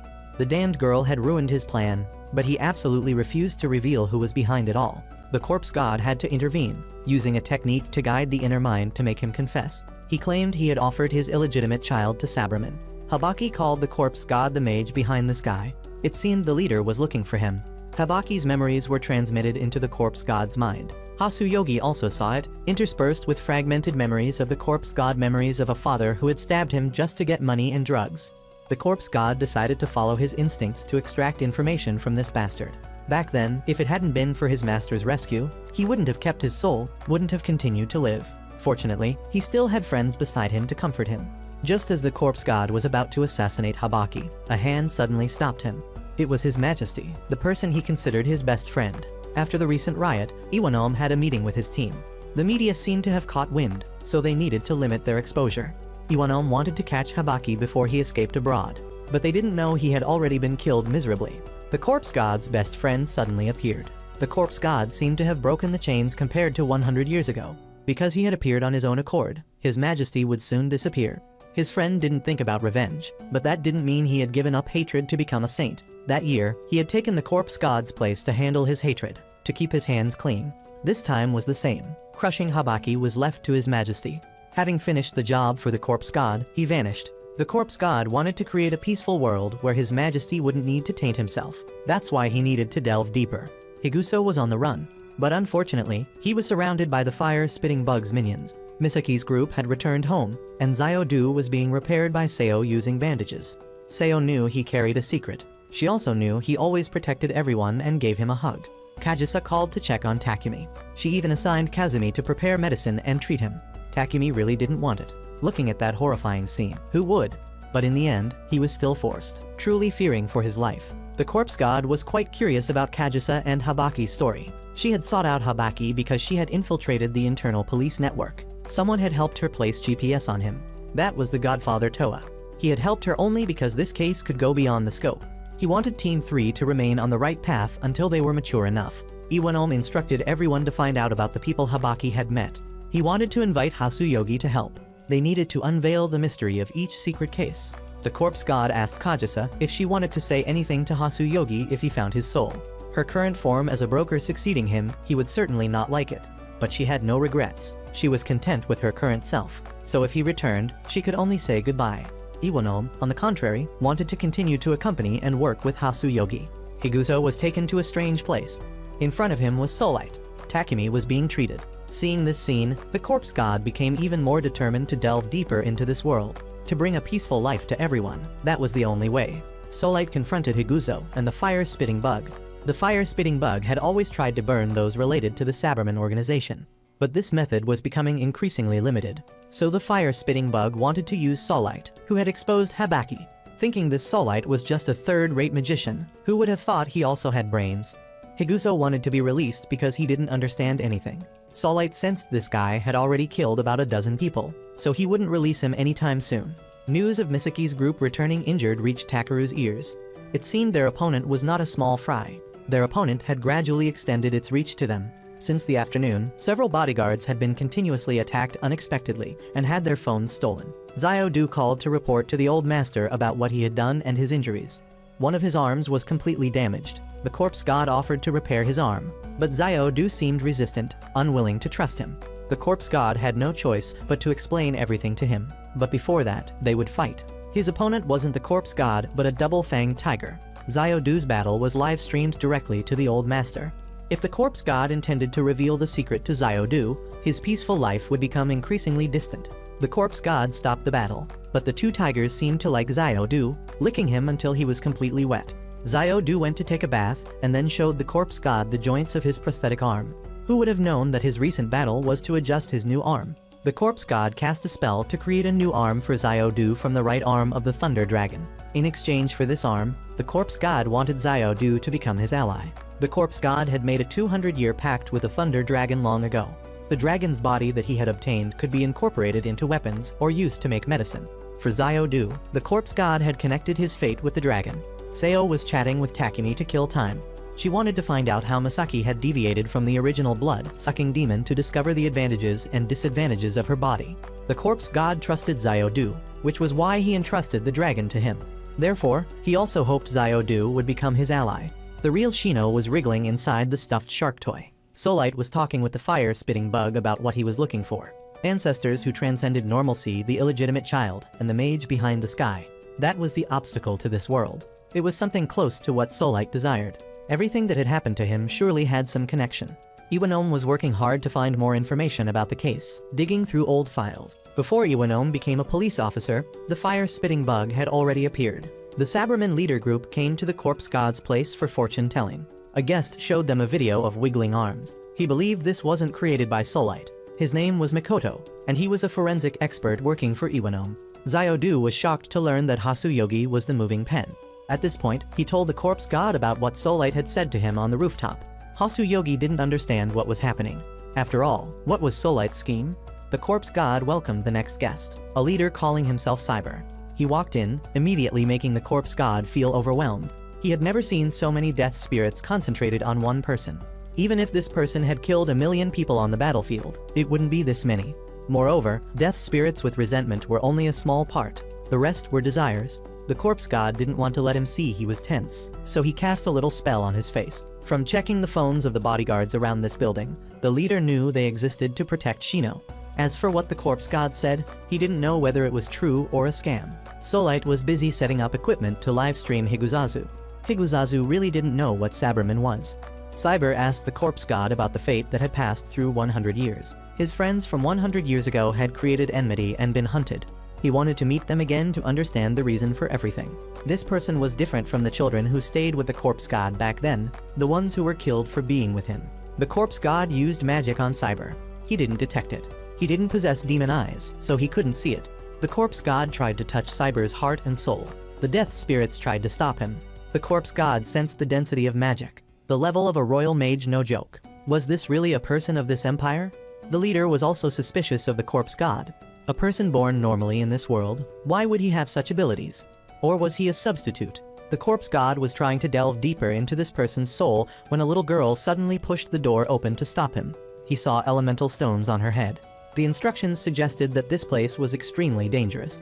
The leader needed to leave this place immediately. If it was one person, it could be coincidence. But here were 3 people with soul colors tinged with the colors of his old world. What should the corpse god do? Should he stall them? Suddenly, Sora was sent flying by the bodyguard Tapo. Earlier, when Kacho was thinking about whether she would get any interesting news today, she encountered Tapo in front of the corpse god's building. Tapo had called Takeru for permission and was allowed to follow Kacho to probe for information. When both of them stepped into the building, an uneasy feeling made Kacho shiver. The corpse god's clients walking out like soulless corpses made Tapo feel a familiarity from his family. He hurried to check the situation but was intercepted by Misaki for a chat. While Misaki was conversing with Kacho, Tapo suddenly delivered a palm strike that sent Sora flying into the wall before she could understand what was happening. He recognized her as the person who had attacked the bodyguards around the corpse god's building. Sora also felt strange because clearly when she acted, she had been very professional but was still detected. It was all thanks to the scent on the clothes. The Heli family's assassins had a distinctive odor that clung to their enemies' bodies. Combined with Tapo's sensitive nose, there was no escape. The commotion outside had attracted everyone's attention.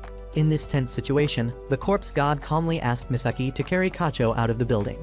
Taking advantage of Tapo's distraction from the light of Kacho's camera, Cyber rushed like a wind, delivering a magical palm strike that sent Tapo flying to the side. The movement and use of magic just now by Cyber reminded the corpse god of the first royal mage Sabraman, the genius recognized by his master. Only he could easily steal the magic of spirits to infuse into himself. If it were a normal person, they would be twisted like an earthworm by that very magic and explode. Despite such talent, Sabraman had always desired to be like the corpse god because he was favored by souls and witches who hated humans. Back to the scene, Cyber thought it was time they should stop making noise at the fortune teller's workplace. He gave the protagonist a necklace containing rare, hard-to-find precious stones as compensation for the fight. The corpse god was about to refuse the item when Tapo jumped up and threw a knife toward Cyber's group.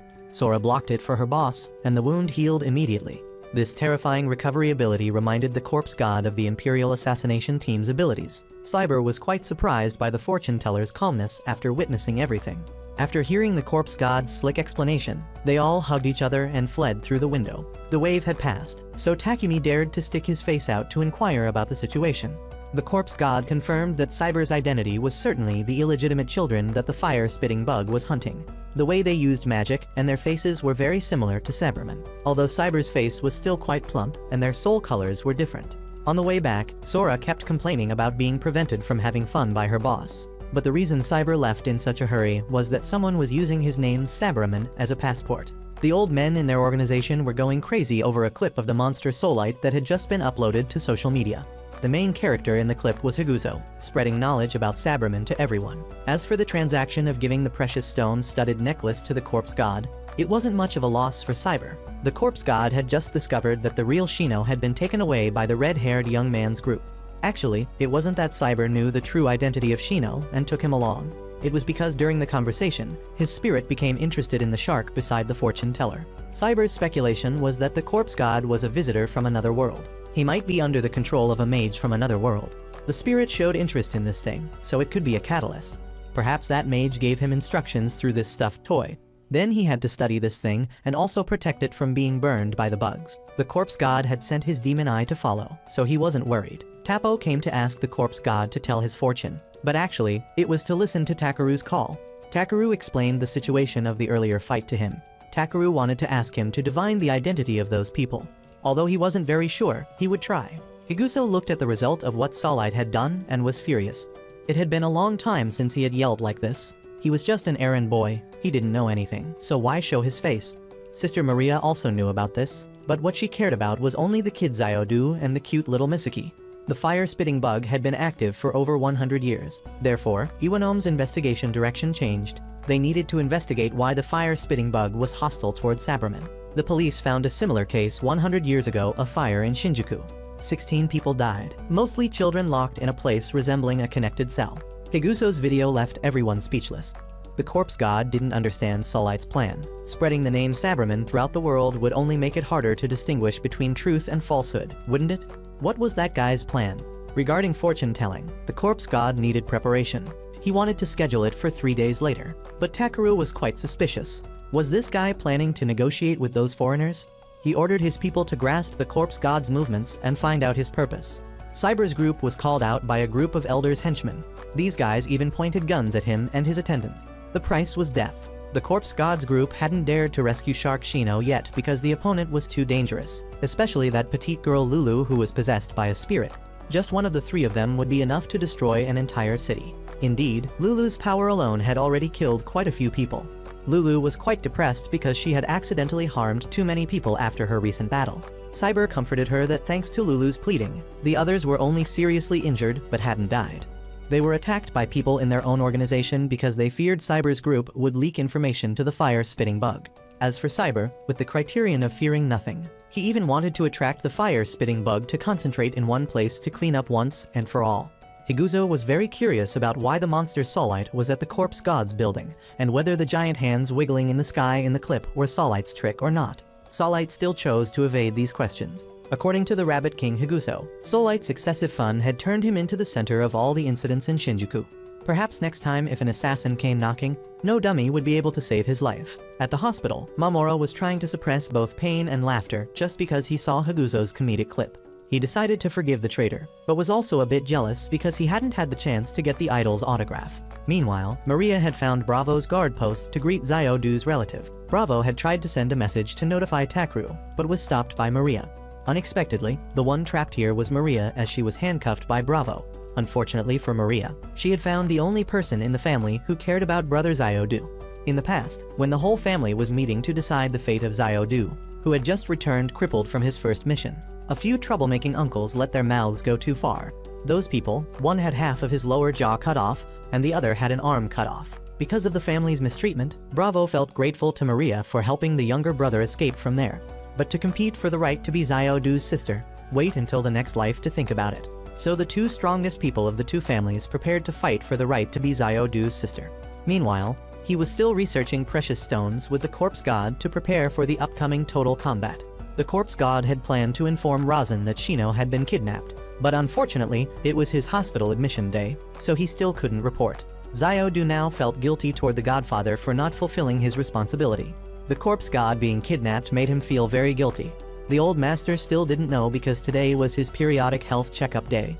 He confided to the Corpse God the reason why he hated Shino so much, simply because he wanted to become the old master's son. He was just jealous of Shino. The blood connection was something he didn't have. The Corpse God had been sold for money, so he was also jealous of such connections. But there were connections that weren't simply blood. This time, he would create a peaceful world for everyone. Finally, Takeru had to summon Lemon to prepare for the total battle in 3 days. At the Corpse God's group's base, Takumi also had to work day and night to continuously monitor the movements of important figures. The person who gave him the most headache was none other than the show-off Saint Solite with his new tricks. Everyone at the police station was certain it was caused by Solite, but only Iwanome thought differently. According to him, these tricks were a bit too meaningless to be like Solite. Indeed, the ones behind these tricks were the Mage Cybers group. They came to meet their idol and revealed to Solite the true symbol of the Empire. The Corpse God was sitting drawing something when Misaki came to ask about the friend he had summoned in front of Kajisa. The protagonist, following his master's advice, treasured any friend who came into his life, even for a short time. The Corpse God also sensed that the 3 people who had taken Shino away seemed to have been attracted by someone from another world like him. Misaki had encouraged him that since his arrival here, everything he had done was very positive. Having known each other for so long, this was the first time he heard something that sounded good. The group would together reclaim the real Shino from the hands of the kidnappers. Iwanome and Ares had now found the house where the horrific accident had occurred 100 years ago. The house had somehow been bought by a merchant at a quite high price and had been thoroughly renovated. Iwanome's sixth sense told him that the fire-spitting bug and Solite were cooperating, so they would also investigate from here. The monster Solite, before accepting the cooperation proposal from Cyber, wanted to see if Cyber could escape the fate of being burned by the fire-spitting bug. In a flash, the fire-spitting bug had gathered around to prepare to burn alive Cyberman's illegitimate children. The fire-spitting bug burned everything around. At this rate, if they didn't run, they would be burned to death. Cyber confronted the fire-spitting bug. Cyber's family had experimented on humans to pass down power 100 years ago. They had burned 18 experimental subjects to keep the secret, but the number of bodies found was 16. This meant there were survivors, and they were twins at that. To complete their revenge, they didn't mind harming innocent people. How was that any different from those elders? The fire-spitting bug didn't deny that he was the embodiment of evil. After completing his revenge, he would self-immolate. The fire-spitting bug didn't take revenge foolishly. He disappeared en masse. Just now was only to probe the opponent's strength. Solite was caught and interrogated. Cyber asked him the reason for appearing at Shino's building. Solite performed a few misdirection tricks to escape from Sora's hands and disappeared. Until now, Cyber's magic could only enhance the physical and mental. His miserable origin in this world. The ability and magic of the talented Cyberman from the other world should have appeared, but he was just a failure, an illegitimate child of Cyberman. The first time he sensed magical power was when the Corpse God touched his soul. Cyber wanted to return to his homeland, or if he couldn't return, he hoped this world would have something interesting for him to stay. The general store contacted Cyberman. It seemed he was researching Shino's lineage, especially information about his mother. Iwanome and Ares found documents about the fire that occurred 100 years ago in the house they had visited yesterday. According to the strange young man they met yesterday, he was managing the house at the owner's request. In fact, they had obtained confirmation from the homeowner, and what the young man said was true. This made Iwanome even more determined to find the truth hidden behind the name Sabreman. Meanwhile, at headquarters, Kachisa decided to stand back and observe to fully understand the corpse god's abilities. Takeru had also received information that the three girls had contact with a man who looked like Solite last night. They also had people with umbrellas bearing strange symbols. The appointment time was approaching, but the corpse god was still confused, thinking about whether Takeru would understand that the three people weren't a threat to the Shinomiya family and would cooperate with them. Before he could finish his sentence, Misaki interrupted, saying he was talking nonsense and asked what he planned to do after rescuing Shino. But the corpse god had already figured it out. He would restrain the spirit. Finally, it was her and Takumi's turn, so Misaki couldn't help but smile eagerly. But the current concern was how to distinguish which was the real Shino. It would be difficult if things got chaotic at a crucial moment, and the name, the corpse god, was also too difficult to pronounce. At this point, the corpse god revealed the truth. He had another name, but it was tied to a painful past, so he didn't want to mention it. Now was a good opportunity for him to tell everyone. Before he could finish, the corpse god suddenly received news that the two girls had taken the real Shino elsewhere. Two of them had left the hotel, while the remaining one's whereabouts were unknown. Suddenly, he heard footsteps in the corridor, and the corpse god immediately became vigilant. The remaining person had arrived as promised. The door opened, and his smiling face peered in, looking completely harmless. He had deliberately used the tunnel to avoid detection. Everyone immediately became cautious, but he had only come to befriend the corpse god. Then delusionally claimed that in this world, only he could understand the corpse god's feelings and powers. The more he spoke, the more bewildered the corpse god became, not understanding anything. It wasn't until he learned that Shino's birth, or rather this body, was a descendant of the tribe possessing the spirit eye that the corpse god was stunned. He heard a name he thought would never be mentioned again. At this point, he also understood why he had reincarnated into this world. Shino's mother was the person the corpse god had most wanted to save in his previous life, but couldn't. The corpse god remembered the only decisive condition when he activated the reincarnation technique, to enter the newly deceased body of someone of the same tribe as himself. He just didn't understand why it connected with his mother who had come to this world. The other person's words made the corpse god fall into contemplation. By the time he understood everything, the conversation had taken a completely different direction. The corpse god angrily demanded the return of his brother, or rather, Shino. These words made the red-haired young man confused, but he immediately understood the problem. The body was Shino's, but the soul was someone else's, and he realized Shino's soul was in the missing shark. But that wasn't important. Now was the main issue. If the soul inside Shino also came from another world and had something to do with the seal printed on the young man's clothes, he thought both of them should join forces to eliminate the bugs. But the corpse god wasn't afraid of that. He only asked if the young man knew who Arius was.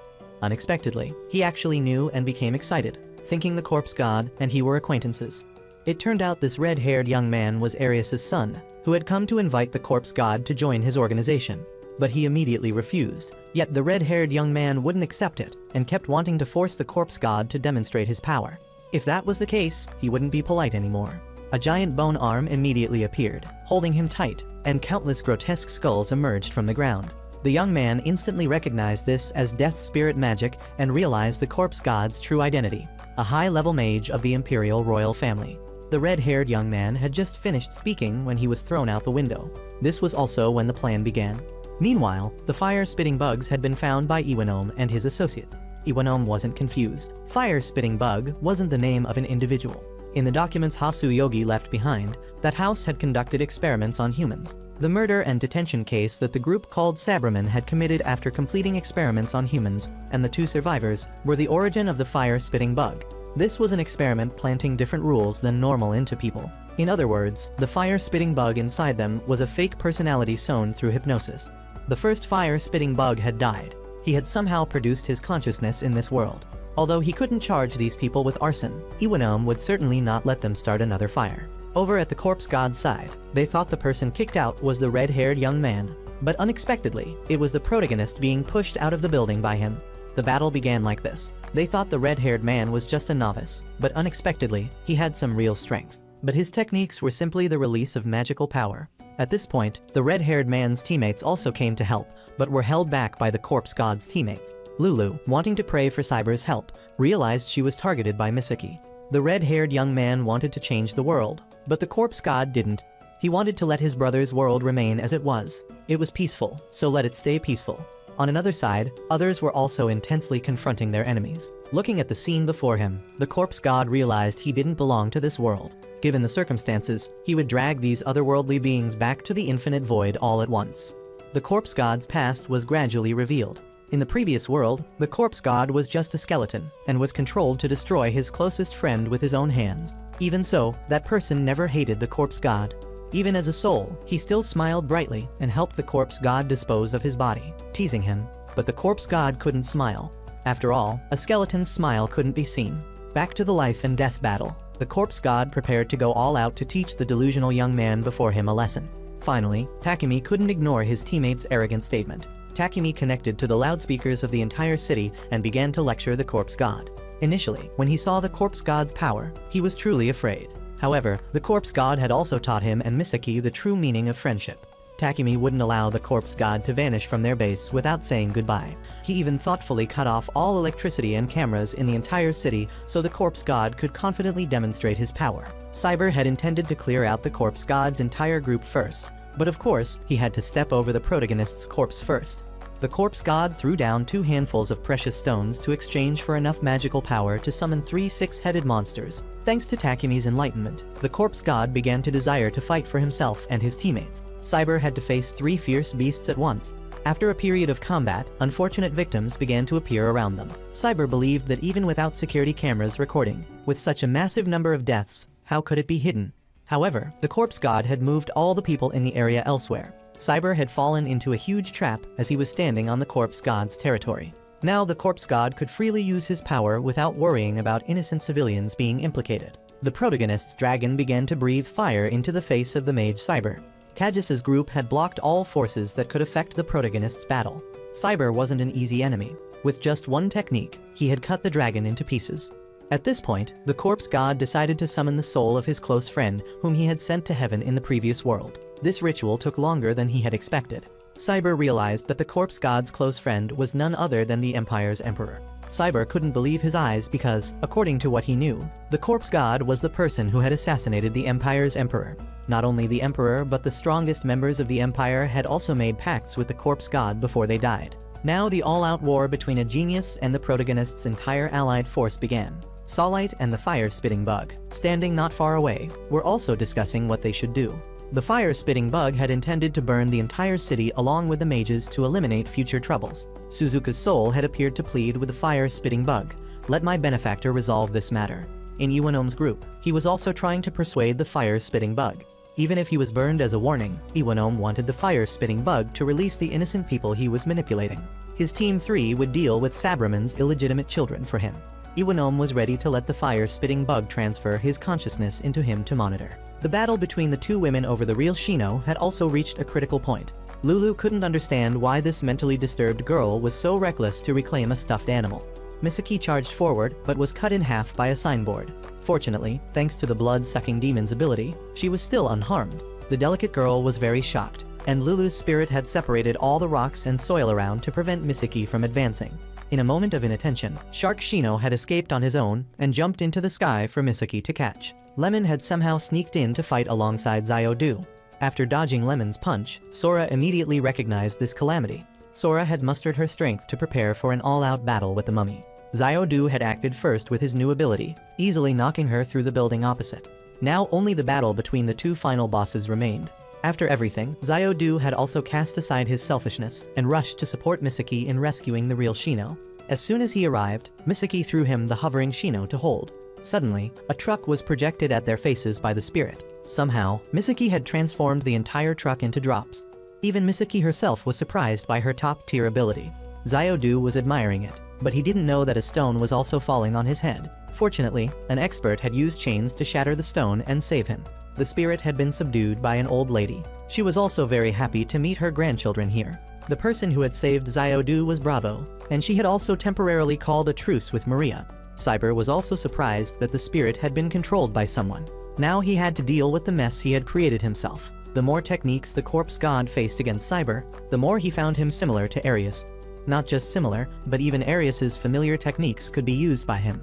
The spirit in Cyber's words had been restrained. Well, he would just use the technique Arius had left to fight the corpse god. But this time, the person fighting him wasn't him, but his super close friend. Against the Great Emperor, Cyber's techniques were just mosquitoes. The battle ended, and the fire-spitting bug's hatred had been set aside. On Cyber's side, no one was injured, but they were no less battered. Just that the battle had ended without casualties. Cyber also felt this world had some purpose to live for.